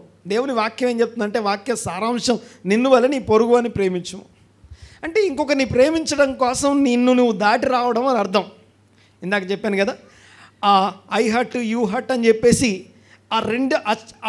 ఆ సైకిల్ని దాటి ఎవరైతే నిన్ను వల్ల నీ పొరుగు అని ప్రేమించమని అర్థం చేసుకొని క్షమించడం కోసం బయటికి వస్తాడో ఆ చక్రం నుంచి బయటికి వస్తున్నాడు. ఇక్కడ కూడా అదే విషయం మనం చూస్తున్నాం. ఒంటరిగా ఉండడం ఆపేసి నేను సహవాసంలో ఎందుకు ఉండకూడదు, సహవాసంలో పాలిభాగస్తుని ఎందుకు అవ్వకూడదు అని చెప్పేసి సహవాసంలో ఉండటానికి నన్ను నేను దాటితే కానీ రాలేను, ఆ సైకిల్ని దాటితే కానీ రాలేను, రోషాన్ని దాటితే కానీ రాలేను. ఒక వ్యక్తి యొక్క పర్సనల్ సెల్ఫ్ సెంట్రాలిటీకి సంబంధించిన రోషాన్ని దాటినప్పుడే సహవాసంలో నిలబడగలం మనం. కంటిన్యూ చేద్దాం ఒకసారి. నెక్స్ట్ ఇద్దరు కలిసి పండుకొని ఎడల వెట్టగలుగును, ఒంటరిగా వెట్టగలగదు. నెక్స్ట్ వచనం 12వ వచనం. ఒంటరి యగు నొకని మీద మరియొకడు పడిన ఎడల ఇద్దరు కూడి వారిని నిద్రింపగలరు. ఒక క్వశ్చన్ మార్క్తో క్లోజ్ చేస్తాడు. ఏమంటాడంటే 3 పేటుల తాడు త్వరగా తెగిపోదు అనండి. ఒకసారి మాట, అస్సలు తెగిపోదు అనట్లేదు. 3 పేటుల తాడు త్వరగా తెగిపోదు అంటే బీ యోర్ సెల్ఫ్, లేకపోతే నిన్ను నువ్వు ఒంటరిగా ఉంచుకోవడం కాదు కానీ సహవాసంలో ఉంచడానికి ప్రయత్నం చేయమని చెప్తున్నాడు.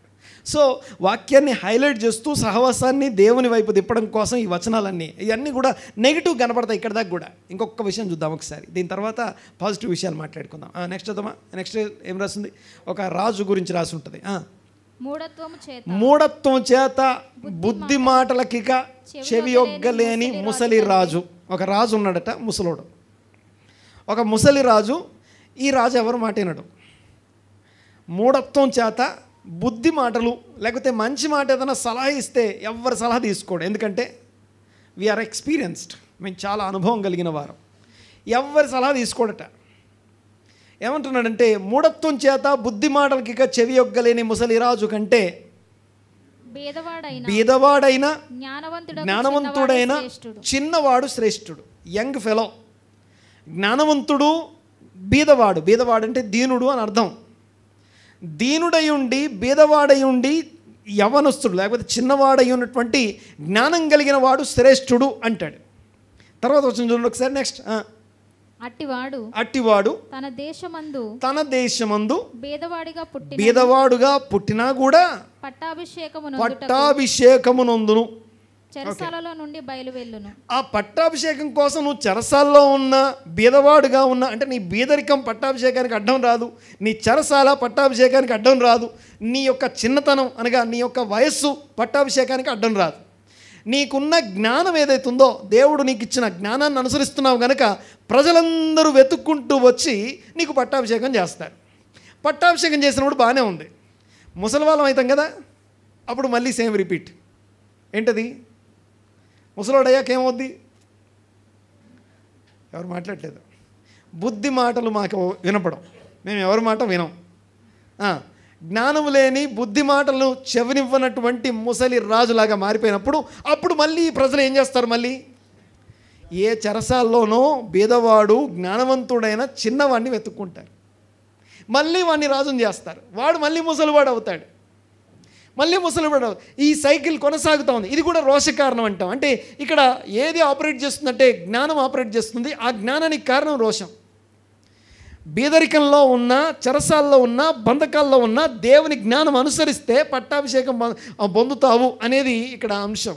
ఒకవేళ గొప్ప గొప్ప రాజులు, గొప్ప గొప్ప వంశాలు పరిపాలిస్తుండొచ్చు కాక, నువ్వు ఎంత మూలకున్నా, ఏ స్థానంలో ఉన్నా, ఎక్కడో ఉన్నటువంటి మిథ్యానులకు భయపడి దాక్కున్నటువంటి గిద్యోను దగ్గరికి వచ్చి పరాక్రమం కలిగిన బలాఢ్యుడా అని పిలుస్తాడు. ఆల్రెడీ ప్రాణభయంతోనే దాక్కున్నాడు. అక్కడ ప్రాణభయంతోనే దాక్కుని ఎక్కడో మూల కూర్చున్నటువంటి ఆయన పట్టుకొని పరాక్రమం కలిగిన బలాఢ్యుడా అని పిలుస్తున్నాడు దేవుడు. అంటే బీదవాడు బంధకాల్లో ఉన్నా సరే జ్ఞానం కలిగిన వాడు అయితే పట్టాభిషేకం చేయడానికి దేవుడు మరియు ప్రజలు వెతుకుతున్నారు. దావీదును దేవుడు నా ఇష్టానుసారుడైన ఒకరిని నేను కనుగొన్నాను అంటాడు. దేవునికి స్తోత్రం కలుగునుగాక. దావీదు ఆ గుహలో ఉన్నప్పుడు ఆ యొక్క 2 గోత్రాల వాళ్ళు వచ్చి నువ్వు మాకు రాజుగా ఉండని వెతుక్కుంటూ వచ్చారు. సో ఇక్కడ రాజ్యాధికారము కూడా దేని మీద బేస్ చేసుకున్నదంటే అది కూడా రోష కారణానికి సంబంధించింది. రోషం కలిగి మంచి పనులు చేస్తూ మంచి పేరు తెచ్చుకొని అందరితో ఓట్లు వేయించుకొని రాజ్యాధికారానికి ఎక్కుతాం. అంత ఎక్కి అంత బాగానే ఉంది, చివరికి వచ్చేసరికి మనసు మారిందనుకోండి, మళ్ళీ ఇంకొకరెవరో రోషం తెచ్చుకొని మంచి పనులు చేసి మళ్ళీ మంచి పేరు తెచ్చుకొని ఈ సైకిల్ కూడా మనం చూస్తూనే ఉన్నాం మన భారతదేశంలో. ప్రభుత్వాలు ఎలా మారిపోతున్నాయో మనకు తెలుసు. అర్థమవుతుందని మాట్లాడేది. సో చూడండి ఒకసారి, ఇవన్నీ కూడా వ్యర్థం. అన్నీ ఈ సైకిల్స్ మధ్య మనం కొట్టుమిట్టాడుతున్నాం. ఈ సైకిల్స్ అన్నిటి మధ్యలో సత్యమేంటి, నిజమేంటి, అసత్యము అనే భ్రమపరిచే ఆత్మ. ఒక్కసారి దేవుణ్ణి ఎరగని వారేమో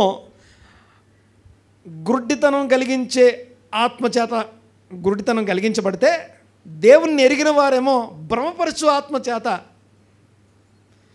ఏది సత్యమో ఏది అసత్యమో, ఏది నిజమో ఏది ఎందులో ఉండాలో తెలియకుండా ఆ చక్రాల్లో కొనసాగుతూ ఉండే వాళ్ళకి ఒక కనువిప్పు కలిగించడం కోసం సంవత్సరానికి ఒకసారి ఈ 7 రోజుల నియామక కాలం అన్నమాట. ఆ మేఘం క్రింద కూర్చొని ఆ పాకలోనికి వచ్చి ధ్యానిస్తూ, ప్రసంగి గ్రంథాన్ని ధ్యానిస్తూ ఉండడం కోసం ఇవన్నీ ఏర్పాటు చేయబడ్డాయి. ఇక మరి అంతా వ్యర్థమే అని చెప్పి పాజిటివ్ విషయాలు ఏమీ రాయలేదంటానికి లేదు. ఇందులో పాజిటివ్ విషయాలు కూడా ఇందులో రాస్తున్నాయి. దేవుడు ఏమేమి మేలు చేశాడో ఇదే గ్రంథంలో నుంచి ఒక 6 మాటలు చెప్పేసి ముగిస్తాను. ఒక 6 అంశాలు, 6 మాటలు మీకు జ్ఞాపకం చేసి ముగిస్తాను. దేవునికి స్తోత్రం కలుగునుగాక. 2వ అధ్యాయం పెట్టమ్మ ఒకసారి.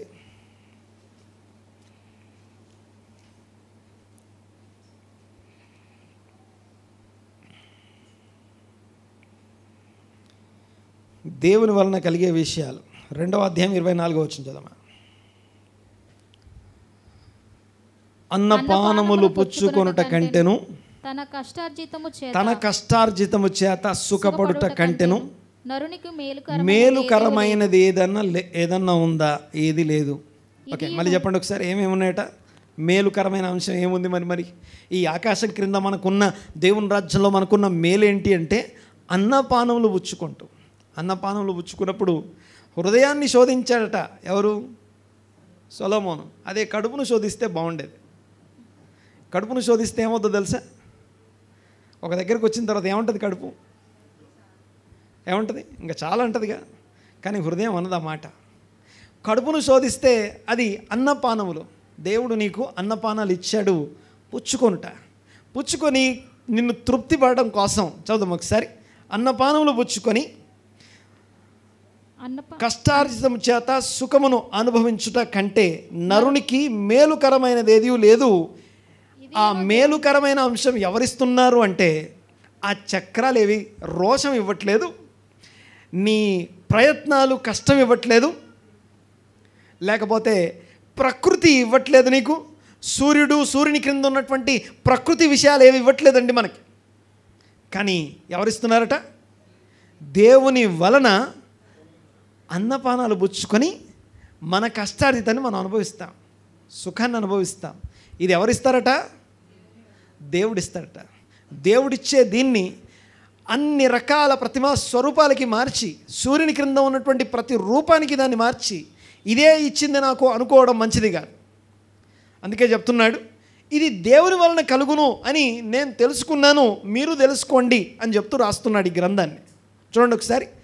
అన్నపానములు పుచ్చుకొని తన కష్టార్జితం చేత సుఖపడుట కంటే నరుడికి మేలుకరమైనది ఏదీ లేదు, ఇదియును దేవుని వలన కలుగునని నేను తెలుసుకుంటుని. ఆయన సెలవు లేక భోజనము చేసి సంతోషించుట ఎవరికి సాధ్యం? సంతోషించి కొంచెం ఒక ముద్ద అన్నం తిని సంతోషించడం ఎవరికి సాధ్యం? ఏలయనగా దైవ దృష్టికి మంచివాడుగా నుండువానికి దేవుడు జ్ఞానమును తెలివిని ఆనందము అనుగ్రహించును. జ్ఞానం కలిగి రోషం కలిగి ఉండడం వేరు, మూర్ఖత్వంతో రోషం కలిగి ఉండడం వేరు. ఇందాక మాట్లాడుకున్నాం కదా, ఇక్కడ కూడా అదే చూస్తున్నాం. జ్ఞానము తెలివి ఆనందము తన దృష్టికి మంచివానికి ఇస్తున్నాడట దేవుడు. తర్వాత చూడండి ఒకసారి. దైవ దృష్టికి మంచివాడుగా నుండువానికి దేవుడు జ్ఞానమును తెలివిని ఆనందమును అనుగ్రహించును. అయితే దైవ దృష్టికి ఇష్టడగువాడు. ఒక్కసారి దేవుని దృష్టికి ఎలా ఇష్టమై ఉంటాం తెలుసా? ఇక్కడ చూడండి ఒకసారి ఏమైనా వస్తుందా? దైవ దృష్టికి ఇష్టడగు వానికి ఇచ్చుటకై ప్రయాసపడి పోగు చేసే పని ఈ సైకిల్స్లో పడి తిరుగుతున్నారు కదా, వాళ్ళు చేసి పెడతారట. అర్థమైంది కదా? ఆ సైకిల్స్లో పడి తిరుగుతూ ఉండి అజ్ఞానంతో మూర్ఖత్వంతో సైకిల్స్లో పడి ఎలాగ చేయాలో తెలియక వ్యర్థ ప్రయత్నాలు చేసే వాళ్ళు ఎవరుతున్నారో వాళ్ళు వీళ్ళ కోసం సంపాదించి పెడతారట. దైవ దృష్టికి ఇష్టడగు వానికి ఇచ్చుటకై ప్రయాసపడి పోగు చేయు పనిని ఆయన పాపాత్మునికి నిర్ణయించును. ఇది వ్యర్థముగాను ఒకడు గాలికై ప్రయాసపడినట్టుగాను ఉన్నది. దేవునికి స్తోత్రం కలుగునుగాక. హల్లెలూయా. రైట్, చూడండి ఒకసారి. దైవ దృష్టికి ఇష్టలం. ఒక్కసారి ఈ మాటకు ఆన్సర్ చెప్పండి నాకు. దేవుని దృష్టికి ఇష్టం అవ్వాలంటే ఏం చేయాలి? ఏం చేస్తే దేవుడు నిన్ను వెరీ గుడ్ అంటాడు? దేవుని దృష్టికి ఇష్టలై ఉండడం ఎలా? మాట్లాడేది ఎవరు? ఏం చేస్తే దేవుడు వెరీ గుడ్ అంటాడు? దేవుని చేత దైవ దృష్టికి ఇష్టలమై ఉండడం ఎలా? ఎవరు మాట్లాడరే? దేవుని దృష్టికి ఇష్టలం ఏమి లేకుండా దేవునికి ఇష్టం కాలేం. విశ్వాసం లేకుండా దేవునికి ఇష్టలై ఉండుట అసాధ్యం. మళ్ళీ దానికి ఆన్సర్ చెప్పడానికి ఎంతసేపు కష్టపడతారు? దేవుని దృష్టికి ఇష్టలమై ఉండడం అనగా విశ్వాసం లేకుండా ఆయనకి ఇష్టలై ఉండుట అసాధ్యం, ఇంపాసిబుల్. అయితే దైవ దృష్టికి ఇష్టలైన వారికి ఎవరైతే ఉన్నారో వారి కోసం ఆయన చక్కగా ఆహారం తీసుకొని సుఖం అనుభవించడానికి సెలవిస్తున్నాడట, ఆజ్ఞాపిస్తున్నాడు. ఆయన సెలవు లేకుండా ఎవడు భోజనం చేసి సంతోషించలేడు. అంతేకాదు, అది దేవుడిచ్చే గొప్ప కృపతో కూడినటువంటి దేవుని యొక్క అనుగ్రహం. అది దేవుడు నరులకిచ్చే మేలది. ఏంటంటే ఆ చట్రంలో ఇరుక్కోకుండా మనము కూర్చొని చక్కగా భోజనం చేసి సంతోషించవచ్చు. కానీ తెలియకుండానే భ్రమలోనికి వెళ్ళి మళ్ళొక్కసారి వచనం చదువుదాం. ఎఫెసీ పత్రిక 4:18 ఎఫెసీ పత్రిక 4:18 చూడండి ఒకసారి. ఇది కొత్త నిబంధన వచనమే. వారైతే అంధకారమైన మనస్సులో అంధకారాన్ని కలిగి ఉండి తమ హృదయ కాఠిన్యము వలన తమలోనున్న ఎఫెసీ పత్రిక 4వ అధ్యాయం. ఇది ఎఫెసీ పత్రిక 4వ అధ్యాయం. మొదటి అధ్యాయం నీ పట్ల దేవునికి ఉన్న చిత్తం, 2వ అధ్యాయంలో నువ్వు ఎలా రక్షించబడ్డావు, 3వ అధ్యాయంలో ఆ స్వార్థ ఎలా ప్రకటించబడింది, 4వ అధ్యాయంలో స్వార్థను అనుభవించిన వారు, స్వార్థ పొందిన వారు ఏం ధరించుకోవాలి, ఎలా జీవించాలో చెప్పే వచనం ఇది. ఈ వచనం నిన్ను కోట్ చేస్తూ నిన్ను తీసుకెళ్ళి ప్రసంగి గ్రంథంలో కూర్చోబెడుతుంది. మనస్సులో అంధకారం గలవారై తమ హృదయములకు కాఠిన్యం కలిగి ఉండడాన్ని బట్టి తమలో ఉన్న అజ్ఞానము చేత, హృదయ కాఠిన్యము, అంధకారము, అజ్ఞానం, ఈ మూడిటి చేత జీవములో నుండి వేరు చేయబడ్డారట. అంటే పరలోక రాజ్యంలో ఉండాల్సినటువంటి జీవం నుంచి వేరు చేయబడిన వారై తమ మనస్సున కలిగిన వ్యర్థత అంటే మరలా హెవెల్ అంటాం. హెవెల్ అనే మాటకి హీబ్రూలో హెవెల్ అంటే ఈ యొక్క గాలి కోసం ప్రయాసపడడం, గాలిని పట్టుకోవాలని ట్రై చేయడం, ఆవిరి, లేకపోతే వ్యర్థం. ఆ మనస్సులో ఉండే ఆ వ్యర్థతను అనుసరించేవారు అని రాస్తున్నాడు. మనస్సునకు కలిగిన వ్యర్థతను అనుసరించి నడుచుకొనుచున్నారు అంటాడు. అయితే ఆ మనస్సులో కలిగిన వ్యర్థత నుంచి మనం విడిపించబడడం కోసం ఈ మాటలన్నీ మన కోసం రాయబడ్డాయి. రైట్, చూడండి ఒకసారి. ఇక్కడ రెండవ మాట మీకు జ్ఞాపకం చేస్తాను. మొదటి మాట దేవుని వలన కలుగు మేలు అనేది మొదటి మాట అయితే, ప్రసంగి గ్రంథంలో రాయబడిన దేవుని వలన కలిగే ఆకాశ రాజ్యం లేకపోతే పరలోక రాజ్యం వలన, దేవుని రాజ్యం వలన కలిగే మేలు ఏంటి అని అడిగితే, దేవదృష్టికి ఇష్టలైనటువంటి వారు సుఖంగా ఉండడం కోసం ఒక పూట అన్నపానలు పుచ్చుకోవడం కోసం ఆయన సెలవిచ్చుట, ఆయన ఆజ్ఞాపించుట, ఆయన కృపను బట్టి ఆయన అనుగ్రహించే మేలది. ఇక రెండో విషయం ఏంటంటే దేవుడిచ్చే బహుమానం. అనండి ఒకసారి. దేవుడు చేసే మేలు ఒకటోదైతే, రెండోది దేవుడిచ్చే బహుమానం. 3వ అధ్యాయం 13వ వచనం. 3వ అధ్యాయం 13, 14 వచనాలు. మరియు ప్రతివాడు అన్నపానములు పుచ్చుకొనుచు తన కష్టార్జితం వలన సుఖము అనుభవించుట దేవుడిచ్చు బహుమానమే. ఇందాకేమో ఇదే అంశాన్ని రాసి ఏమన్నాడు తెలుసా? ఇది దేవుడు చేసే మేలు అన్నాడు, ఇది దేవుడు నరునికి చేసే మేలు అన్నాడు. ఇదే విషయాన్ని ఇక్కడ 3వ అధ్యాయం 14వ వచనం 13, 14 వచ్చేసరికి ఇది దేవుని గిఫ్ట్, బహుమానం ఇది అంటాడు. లేదంటే మనం కష్టార్జితాన్ని మనం అనుభవించలేము, ధన్యతలో మనం కొనసాగలేము. అది దేవుని అనుగ్రహం, దేవుని మేలు మొదటిదైతే అది దేవుని యొక్క బహుమానం. తర్వాత చూడండి ఒకసారి. అని తెలుసుకొంటిని, దేవుడు చేయు పనులన్నీ శాశ్వతములని నేను తెలుసుకొంటిని, అవి వ్యర్థం కాదు. తర్వాత దానికి ఏది చేర్చబడదు, దాని నుండి ఏది తీయబడదు. మనుషులు తన యందు భయభక్తులు కలిగి ఉండినట్లు దేవుడు ఇట్టి నియమమును చేసి ఉన్నాడు. ఆ చక్రాల మధ్యలో దేవుని యందు భయభక్తులు కలిగి దేవుడు ఏం చెప్తున్నాడా వినడానికి ప్రయత్నం చేయడం వేరు, ఆ చక్రాలు పట్టుకొని కొట్టుకొని పోతూ అందులోనే తిరుగుతూ ఉండడం వేరు. అజ్ఞానం, బుద్ధిహీనత అందులోనే తిరిగేటట్టు చేస్తుంది. ద్వేషభావంతోనో లేకపోతే రోషభావంతోనో ఇంకొక దాంతోనో అందులో తిరిగిపోయేటట్టు చేస్తుంది. కానీ దేవుని యొక్క బహుమానం, దేవుని కృప, దేవుని యందు భయభక్తులు కలిగి ఉండడం, అంతేకాదు భయభక్తులు గల వారికి బహుమానంగా అన్నపానులు పుచ్చుకొనుట, కష్టార్జితం అనుభవించుట. మూడో విషయం దేవుని ఆశీర్వాదం. 5వ అధ్యాయం 18వ వచనం. దేవుని ఆశీర్వాదం కలిగిన స్థితి, ఇది కూడా ప్రసంగి గ్రంథంలోనే రాసిందండి. ప్రసంగి గ్రంథం ఏదైతే వ్యర్థం అంటున్నామో ఆ వ్యర్థతల మధ్యలో దేవుడు ఏమిస్తున్నాడో చూడండి ఒకసారి. 1, దేవుడు మేలు చేస్తున్నాడు. 2, దేవుడు బహుమానం ఇస్తున్నాడు, భయభక్తులు కలిగి ఉండడం ఎలాగో నేర్పిస్తున్నాడు. తర్వాత 3వది దేవుని ఆశీర్వాదం. చూడండి ఒకసారి. మరియు కోరదగినది గాను చూడముచ్చటైనది గాను, అంత వ్యర్థమే అంత అన్యాయమే అనే చోట కూడా చూడముచ్చటైనవి కూడా కనపడుతున్నాయి అక్కడ. కోరదగినది గాను చూడముచ్చటైనది గాను నాకు కనపడింది ఏదనగా, దేవుడు తనకు నియమించిన ఆయుష్కాల దినములన్నీ ఒకడు చెప్పాలి, అన్నపానములు పుచ్చుకొని. పదే ఈ మాట రిపీట్ అవుతుంది. ఒకటే విషయం రకరకాలుగా రాస్తుంది. చూడండి ఒకసారి. అంటే ఏ పూట తిండి ఆ పూట తినడం. పరలోకమందున్న మా తండ్రి, నీ చిత్తము, నీ రాజ్యం వచ్చునుగాక, నీ నామం పరిశుద్ధపరచబడునుగాక, తర్వాత నీ చిత్తం పరలోక నేరుచులు పొందేరుగాక. తర్వాత ఏం చేస్తాం? మా అన్నపానములు ఈ పూటకు దయచేయము అని దేవుని మీద ఆధారపడుతూ కొనసాగేవాళ్ళు అని అర్థం. అది వ్యర్థత నుంచి బయటకు వచ్చినోడు ఇలా జీవిస్తాడని చెప్పడం కోసం. అనుక్షణం ప్రతి పూట దేవుని మీద ఆధారపడడం అని ఆ మాట మనం చూస్తాం. ఇక్కడ చూడండి ఒకసారి ఏమన్నా వస్తుంది అక్కడ. దేవుడు తనకు నియమించిన ఆయుష్కాల దినములన్నీ ఒకడు అన్నపానములు పుచ్చుకొనుచు తన కష్టార్జితం అంతటి వలన క్షేమముగా బ్రతుకుచుండుటయే ఇది వానికి భాగ్యము.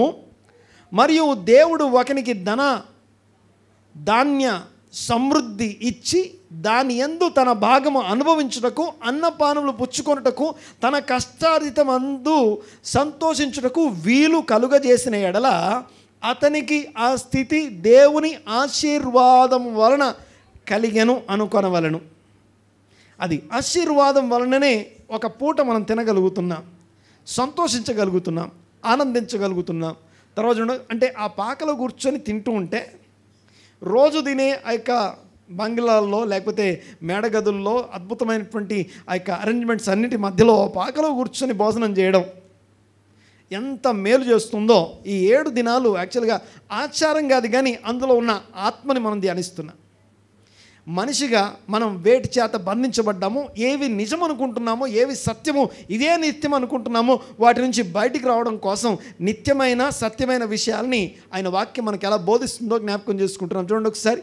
అతనికి ఆ స్థితి దేవుని ఆశీర్వాదం వలన కలిగినది అనుకున్న వలన అట్టి వానికి దేవుడు హృదయానందము దయచేసి ఉన్నాడు గనుక అతడు తన ఆయుష్కాల దినములను జ్ఞాపకము చేసుకున్నాడు. అంటే నా ఆయుష్ అంతా నాకు ఇంకా ఎన్ని రోజులు ఉండాలి ఇవన్నీ మర్చిపోయి ఆ క్షణాన్ని ఆనందిస్తాడట. మనం తెలియకుండానే ఆ యొక్క చక్రాల్లో పడి ఏం చేస్తామంటే ఆ క్షణాన్ని ఆనందించకుండా ఎప్పుడో పొందబోయే క్షణం కోసం ఎదురు చూస్తూ ఇప్పటి కాలాన్ని, ఈ పూటని చక్కగా తినలేని స్థితి, చక్కగా ఆనందించలేని స్థితి, ఒక సహవాసంలో కూర్చొని ఒక భోజనాన్ని అనుభవించలేని స్థితి. ఇక ఎన్నయ్యేపటికి మొదటిది ఏంటండి? మాట్లాడాలి. దేవుని వలన కలిగే మేలు. రెండోది బహుమానం. 3 ఆశీర్వాదం. 4 చూడండి ఒకసారి. దేవుడు నియమించిన కాలం, దేవుడి సమయం అది. చూడండి ఒకసారి. మళ్ళీ 8వ అధ్యాయం 15వ వచనం, ప్రసంగి గ్రంథం 8వ అధ్యాయం 15వ వచనం. మళ్ళీ ఒకసారి. అన్నపానములు పుచ్చుకొని. ప్రతి చోట అన్నపానములు అనే మాట ఉంది. చూడండి ఒకసారి. ప్రతిసారి అన్నపానములు కంటిన్యూ అవుతుంది. చూడండి ఒకసారి. అన్నపానములు పుచ్చుకొని సంతోషించడం కంటే, నేను మీ బైబిల్లోనే ఉన్నాయి, మీరు చూసుకోవచ్చు. నేను నా సొంతంగా రాయలేదు అక్కడ. అన్నపానములు పుచ్చుకొని సంతోషించడం కంటే మనుషులకు లాభకరమైనది ఒకటి లేదు గనుక నేను సంతోషమును పొగిడి తిని బ్రతికి కష్టపడవలనని దేవుడు వారికి నియమించిన కాలమంతయు ఇదియే. అంటే దేవుడు నీ జీవితంలో ఏ కాలాన్ని బట్టి దేవుడు సంతోషిస్తాడు అంటే, నువ్వు చక్కగా కూర్చొని భోజనం చేస్తుంటే. భోజనాన్ని నిర్లక్ష్యం చేయొద్దు. బాగా వినండి ఒకసారి. జస్ట్ భోజనం కూర్చో 4 మాటలు చెప్పేసి ముందుకెళ్ళిపోదాం. టీవీ చూసుకుంటూ ఇంకో చేతిలో మొబైల్ పెట్టుకొని, అది తిండి కాదు. లేకపోతే అంటే నువ్వు సుఖంగా అన్నపానలు పుచ్చుకుంటూ దేవుని స్తుతించట్లేదు. దేవుడు నా కోసం ఈ ఆహారాన్ని పంపించాడు, అందుకే అంటాం మనం దానేపే నీ పేరున్న గింజలు నీ దగ్గరికి వచ్చాయి కదా, వాటిని ఆనందంగా తీసుకొని దేవుడు ఇచ్చిందని తినడం, ఆనందించడం. దేవా నాకు ఇది ఇచ్చావు. చిన్నపిల్లలకి కూర్చోబెట్టి నేర్పించే విషయం ఇదే. అన్నం కింద పడేయొద్దు. వాళ్ళకి భోజనం నేర్పించడం పెద్ద పని తెలుసా మీకు? మీకు పాటలు నేర్పించడం పెద్ద పని కాదు, లేకపోతే మిగతా అన్ని పెద్దవి పనులు కాదండి. కూర్చోబెట్టి భోజనం చేయించడం. ఏది క్యాంపులో పిల్లల్ని కూర్చోబెట్టి భోజనం చేయించడం. అందరినీ సహవాసంలో కూర్చోబెట్టి అందరూ ఒక్కసారి పెట్టిన తర్వాత అందరూ ఒక్కసారి పట్టుకొని దేవునికి స్తోత్రం చెప్పి అందరం తినాలి. తినేటప్పుడు ఎవరు కింద పడేయొద్దు. తర్వాత అందరు తిన్న తర్వాత ఏం చేయాలి? లాస్ట్కి అది చెప్పాలి. తిన్న తర్వాత ఏం చేస్తారు? లాస్ట్కి ఎవరు లేరేడా పిల్లలు? తిన్నాక ఏం చేస్తారు నాన్న? అవి ఏం చేస్తావు? తిన్నాక అయిపోయిన తర్వాత ప్లేట్ చూపించి పోవాలి. ప్లేట్ చూపించి పోయి చేతులు కడుక్కోవాలి. ఎందుకు ప్లేట్ చూపించాలంటే అందులో ఏమి ఉండకూడదు. ఇంకా అంటే ఉన్నదంతా నేను దాన్ని అనుభవించాలి, దాన్ని ఆనందించాలి. అన్నపానములు పుచ్చుకొనుట. 2 విషయాలు చెప్తాను ఇక్కడ. ఒకటి, దాన్ని ప్రిపేర్ చేసేవాళ్ళు. ఇదే సామెతల గ్రంథంలో ఇదే సొలొమోను గారు చక్కగా రాసినటువంటి ఇంకొక అంశం ఏంటంటే, స్త్రీల గురించి రాస్తూ వారు భోజనం సిద్ధపరుస్తారు అని రాస్తారు. ఓకే, ఫెమినిస్టులు నా మీదకి ఏం రావాల్సిన అవసరం లేదు, పురుషులు కూడా సిద్ధపరచవచ్చు. కానీ పాయింట్ ఏంటంటే, ఆ సిద్ధపరిచేటప్పుడు కేవలం సిద్ధపరచడం పాయింట్ కాదు. అక్కడ మంచి చక్కని ఇంగ్రీడియంట్స్ని చక్కగా ఒక రుచికరమైన సువాసనభరితమైనటువంటి భోజనం సిద్ధపరచడం పాయింట్ కాదు. అక్కడ ఆ భోజనాన్ని సిద్ధపరిచేటప్పుడు ఒక యాటిట్యూడ్, ఒక ఆత్మ కలిగి ఉండాలి. ఆత్మ ఎలాంటి ఆత్మ అంటే, ప్రభువా నా దేవా, ఈ తినడం వల్ల ఎవ్వరూ జీవించట్లేదు. మనుషుడు రొట్టెను బట్టి కానీ మెతుకును బట్టి కానీ జీవాన్ని పొందుకోవట్లేదు. నీ నోట నుండి సెలవు ఇవ్వబడిన ప్రతి ఆజ్ఞ అనుసరించడం వల్ల జీవిస్తున్నారు. మనుషుడు రొట్టెను బట్టి అంటే నేను వండితే పెడుతుంటే తింటున్నారు అనేది పొరపాటు అండి. నేను వండి పెడితే కానీ తినలేరు అనేది కాదు. నువ్వు వండి పెట్టకపోయినా దేవుని ఆనందిస్తా, దేవుని యొక్క ఆజ్ఞలు అనుసరించడం ద్వారా అనుసరించడం ద్వారా జీవించగలరు. కానీ నువ్వు వండేటప్పుడు, సిద్ధపరిచేటప్పుడు, ఈవెన్ పురుషులైనా సరే ఎవరైనా సరే వండేటప్పుడు ఈ విషయం, తినేటప్పుడు కొన్ని విషయాలు గుర్తుపెట్టుకోవాలి, వండేటప్పుడు కూడా కొన్ని విషయాలు గుర్తుపెట్టుకోవాలి. అసలు తిండి అనేది ఈ ప్రపంచంలో లేకపోతే ఎంత డబ్బులు, ఎంత సమయం, ఎన్ని మిగిలిపోతాయి తెలుసా మీకు? ఒక్క 15 నిమిషాలు తినే ఒక ఇడ్లీ కోసం 15 నిమిషాలు కూడా పట్టదులేండి, దానికోసం ఎన్ని గంటలు కష్టపడాలి తెలుసా? ఎంత సమయం దానికోసం వెయిట్ చేయాలి తెలుసా? సో అలాగే తిండి అనే టాపిక్ని, తినడం అనే అంశాన్ని భూమి మీద మనలో మన జీవితాల నుంచి తీసేస్తే అసలు సమస్య ఉండదు. కానీ ఆ దేవుడు మనకి ఎందుకు పెట్టాడంటే మన విశ్వాస ప్రయాణం కోసం. ఆ సిద్ధపరిచేవారు, ఇది నేను సిద్ధపరిచిన ఈ పదార్థాలు తీసుకునేవారు నీ ఆజ్ఞలు అనుసరించేవారుగా మార్చబడుదురుగాక అనే మైండ్ సెట్తో పనిచేయాలి. మళ్ళొకసారి చెప్తాను. ఇది యాక్చువల్గా సామెతల గ్రంథం 31లో రాస్తుంది. ఆహారం తన ఇంటి వారందరికీ ఆహారం సిద్ధపరచుట అనే మాటకు అర్థం అది. అంటే నేను పెట్టే ఈ ఆహారం, ఒకవేళ మన దగ్గర పనిచేసే వాళ్ళకి జీతం ఇస్తాం అనుకోండి, ఆ జీతం ఇచ్చేటప్పుడు కూడా ఇదిగో నేను ఇచ్చాను కాబట్టి వాళ్ళు బతకడం కాదు ప్రభువా, ఇది తీసుకున్న వాళ్ళు నీ మీద ఆధారపడి బ్రతికే వాళ్ళుగా మార్చబడుదురుగాక అనే ప్రార్థనాపూర్వకంగా దాన్ని ఇవ్వాలి. జీతాలు ఇవ్వడం. అందుకే సొలొమోను బల్లను చూసి శావదేశపు రాణి విస్మయం పొందింది అని రాస్తుంటుంది. ఏముంది, భోజనం బల్ల మీద రకరకాల భోజన పదార్థాలు ఉంటాయి, దాన్ని చూసి విస్మయం పొందింది ఏముంది అక్కడ? విషయం ఏంటంటే ఆ భోజన పదార్థాలు ఎంత జాగ్రత్తగా, ఎంత పద్ధతిగా, ఎలాంటి అవగాహనతో అవి అక్కడ సిద్ధపరచబడ్డాయి. దాన్ని వచ్చి తీసుకొని భుజించే వాళ్ళందరూ కూడా దేవుని ఆత్మచేత నింపబడిన వారై దేవునికి లోబడేవారుగా మార్చబడుగా. కానీ ఒక ప్రార్థనాపూర్వకమైన సిద్ధపాటుతో ఆత్మ సంబంధమైనటువంటి ఏర్పాటు అది. దాన్ని చూసి విస్మయం పొందిందట. ఓకే, ఆ సొలొమోను జీవితంలో ఉన్నటువంటి స్పిరిచువల్ థింగ్స్ని చూసి విస్మయం పొందుతూ ఉంది తను. అయితే పాయింట్ ఏంటంటే, సిద్ధపరచడం ఒక ఎత్తు అయితే, తీసుకోవడం ఒక ఎత్తు అయితే, గమనించండి, ఈ అన్నపానములు ఇచ్చుకొనుట ఒకటి దేవుడి మేలైతే, రెండు దేవుని, మర్చిపోయాను, మొదటి దేవుని మేలు, రెండు దేవుడు బహుమానం, మూడు ఆశీర్వాదం, నాలుగు ఆ టైం ఉందే, ఆ భోజనం చేసే సమయం ఉందే, అది దేవుని యొక్క ఏర్పాటు కాలం, అది దేవుని ఏర్పాటు కాలం అది. తర్వాత చూద్దాం ఒకసారి. ఎన్ని చెప్తాను నేను? 6 కదా, ఎన్నే ఇప్పటికీ? 4. దేవునికి స్తోత్రం. 5. దేవుడు చేయుటకు నీకు చేతికో పని ఇచ్చాడు.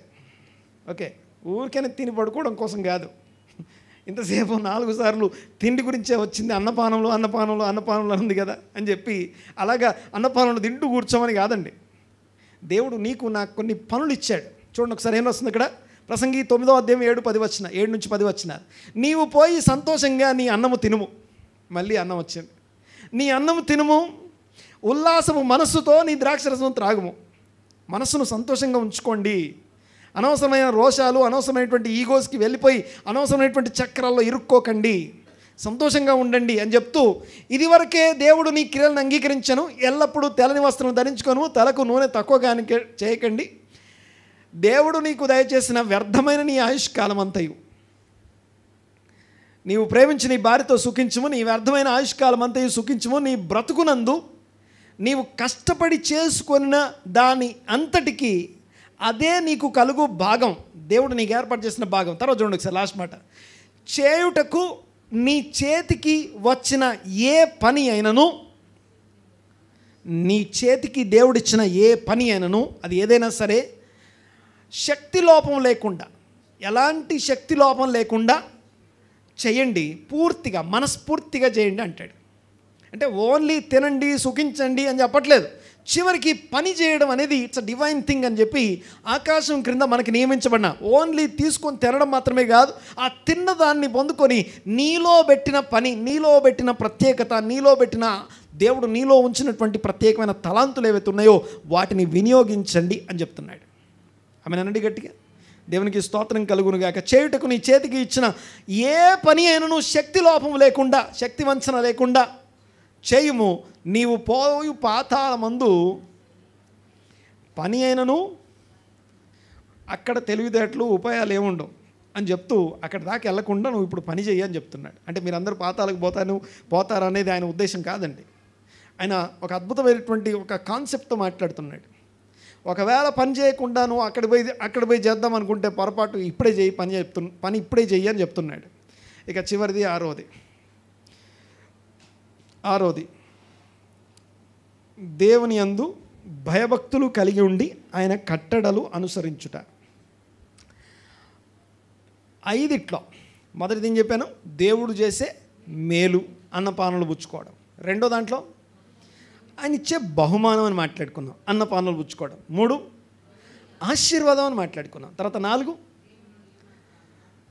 కాలం, దేవుడు నీకు ఏర్పాటు చేసినటువంటి అద్భుతమైనటువంటి కాలం భోజనం చేయడం. భోజనం చేయకపోవడం అసలు చేయలేని పరిస్థితి కాదు, చేయడానికి దేవుడు ఒక కాలం ఇవ్వాలి మనకి చక్కగా. తర్వాత నెక్స్ట్ 5వది ఏం మాట్లాడుకున్నాం?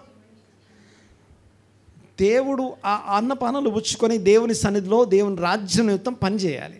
4 ఇక 5 6వది చివరిది ఏంటంటే, ఈ చివరి దాన్ని కొంచెం గమనించండి ఒకసారి. 12వ అధ్యాయం 13వ వచనం, అంటే ఫలితార్థం. ఇది ప్రసంగి గ్రంథం యొక్క ఫలితార్థం, తేలిన ఫలితార్థం ఏదనగా, ఇదంతయు వినిన తరువాత తేలిన ఫలితార్థం ఇదే. Final conclusion, this is what derived hence proved. ఏంటి? దేవుని యందు భయభక్తులు కలిగి ఉండి ఆయన కట్టడలు ఆయన ఆజ్ఞలు అనుసరించి నడుచుకొని చుండవలను అని ఓన్లీ ఇశ్రాయేల్కి మాత్రమే కాదు, మానవ కోటికి, ప్రతి నరునికి అని అర్థం, ప్రతి మానవునికి అని అర్థం. ఇదియే విధి. This is the Torah, this is the instruction. This instruction is for every human being. ఆయన కట్టడలేంటి, ఆయన విధులేంటి, అవన్నీ నిన్ను ఒంటరిగా ఉండమని కాక సహవాసంలో ఉండమని చెప్తాయి. పొరుగు వాడిని ప్రేమించమని చెప్తాయి. నీ సైకిల్స్లో పడిపోయి కొట్టుకొని పోకుండా నిన్ను విడిపించి, ఇదిగో వెలుగులో జీవించు, జ్ఞానంలో జీవించు అని, అంధకారంలో కాక వెలుగులో జీవించు అని చెప్పి నీకు బోధిస్తాయి. అయితే ఆ కట్టడలు అనుసరించుము అని చెప్తున్నారు.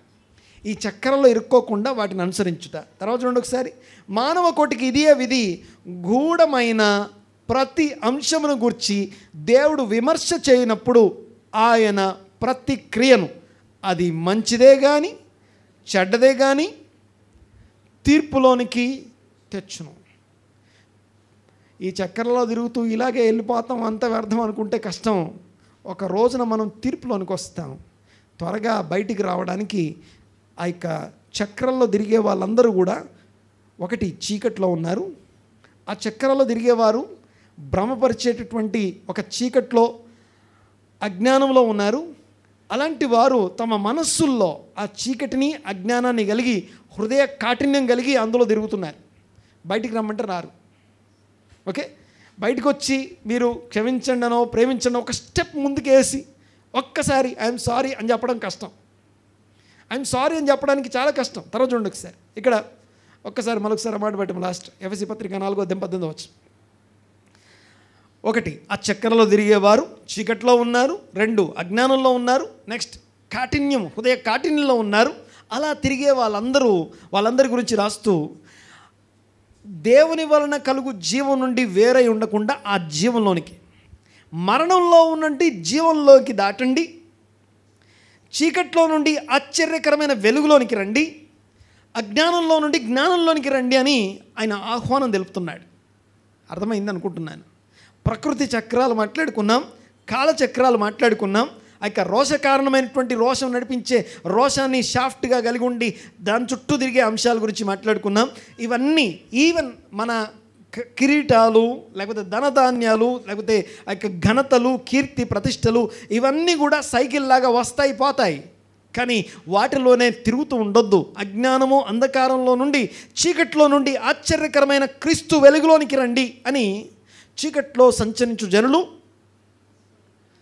గట్టిగా గొప్ప వెలుగు చూశారు. ఆ చీకట్లో నడిచే వాళ్ళకి ఈ వాక్య వెలుగు ప్రకటించబడతా ఉంది. ఆయన ఆజ్ఞలు అనుసరించుటయే ఆ దేవుని క్రీస్తును నమ్ముకొని ఆయన యందు ఆనందిస్తూ ఆయన్ని ప్రేమిస్తూ ఆయన ప్రేమపూర్వకమైనటువంటి ఆయన ఆజ్ఞలు అనుసరిస్తూ ఏ చక్రాల్లో ఇరుక్కోకుండా ఆ పాకలో కూర్చొని ఆనందించడం అనేది నేర్చుకుంటా. అందరం లేచిపెడదాం ఒకసారి. దేవునికి స్తోత్రము, మహిమ, ఘనత నిరంతరము మన వ్యక్తిగత జీవితాల ద్వారా, మన సంఘం ద్వారా కలుగునుగాక. అందరూ లేచి పెడదాం, ప్రార్థన చేద్దాం. ఒక్కసారి తలలు వంచి కళ్ళు మూసుకొని ప్రార్థనలో ఉందాం. పరమ తండ్రి, మా దేవ, వందనాలు, స్తుతులు, స్తోత్రం చెల్లిస్తున్నా. ఈ దినము నాకు మరొకసారి ప్రత్యక్షతను అనుగ్రహించినందుకు మీకు వందనాలు. ఎలాంటి స్థితి నుండి ఎలాంటి స్థితిలోనికి మమ్మల్ని పిలిచారో, నిబంధనలోనికి, మీ అద్భుతమైనటువంటి రక్తము ప్రోక్షణ కలిగిన మనస్సులు కలిగినటువంటి వారంగా రూపాంతరపు స్థితిలోనికి నడిపించినందుకు వందనాలు, స్తుతులు, స్తోత్రం చెల్లిస్తున్నా. ఏకీభవించిన ప్రతి కుమారుని, ప్రతి కుమార్తెని బట్టి మీకు వందనాలు, స్తోత్రంనైనా ప్రతి కుటుంబాన్ని బట్టి మీకు వందనాలు. ఇదిగో వారి వారి జీవన చక్రాల్లో నుండి, చీకట్లో నుండి, అజ్ఞానంలో నుండి, ఆ యొక్క అంధకార సంబంధమైనటువంటి హృదయ కాఠిన్యం నుండి విడుదలనిచ్చి జీవపు వెలుగులోనికి మీ బిడ్డలను నడిపించమని, మనస్సును కలిగిన ప్రతి వ్యర్థత నుండి విడిపించమని ప్రార్థిస్తున్నామయ్యా. ఇంకను మా మనస్సు ఇంకా వ్యర్థతను అనుసరించక ఇదిగో దైవిక జ్ఞానాన్ని అనుసరించే హృదయాలుగా మా హృదయాలను మార్చండి. ఏకీభవించిన ప్రతి వ్యక్తి కోసం ప్రార్థన చేస్తున్నాం. మనోనేత్రాలు వెలిగించండి, జ్ఞానము ప్రత్యక్షత కలిగిన మనస్సు దయచేయండి. మీకే వందనాలు, స్తుతులు, స్తోత్రం చెల్లిస్తున్నాం. మీ నామమునకే మహిమ చెల్లిస్తూ ఏకీభించిన వారందరినీ మీ హస్తాలకు అప్పగిస్తున్నాం. వారిని దీవించి ఆశీర్వదించి స్థిరపరచమని ప్రార్థన చేస్తూ క్రీస్తు యేసు గొప్ప నామమున ఈ దినమునకై అనుగ్రహించబడిన కృప, మీ కనికరమును బట్టి వందనాలు చెల్లిస్తూ ఇదిగో ఎవరెవరు ఏ అవసరాలతో ఉన్నారో, అక్కరలతో ఉన్నారో, ఇబ్బందుల్లో ఉన్నారో ఇప్పుడే వారిని దర్శించండి ప్రభువా. వారిని ఆదరించండి ప్రభువా. ప్రతి విధమైనటువంటి అనారోగ్య సంబంధమైన కారణాల నుంచి విడుదలిచ్చి స్వస్థపరిచి నెమ్మది కలుగజేసి మానసికంగా నెమ్మది కలుగజేయమని ప్రార్థన చేస్తున్నాం. మీ సన్నిధిని తోడుగా ఉంచమని ప్రార్థిస్తూ క్రీస్తు యేసు గొప్ప నామమున మీ సన్నిధిని తోడుగా ఉంచమని వేడుకుంటూ స్తుతించి ఆరాధించి మీ నామాన్ని గొప్ప చేస్తూ ఈ ప్రార్థన నజరేయుడైన యేసుక్రీస్తు నామమున అడిగి బ్రతిమాలి వినయంతో వేడుకొంచున్నాము తండ్రి. ఆమెన్.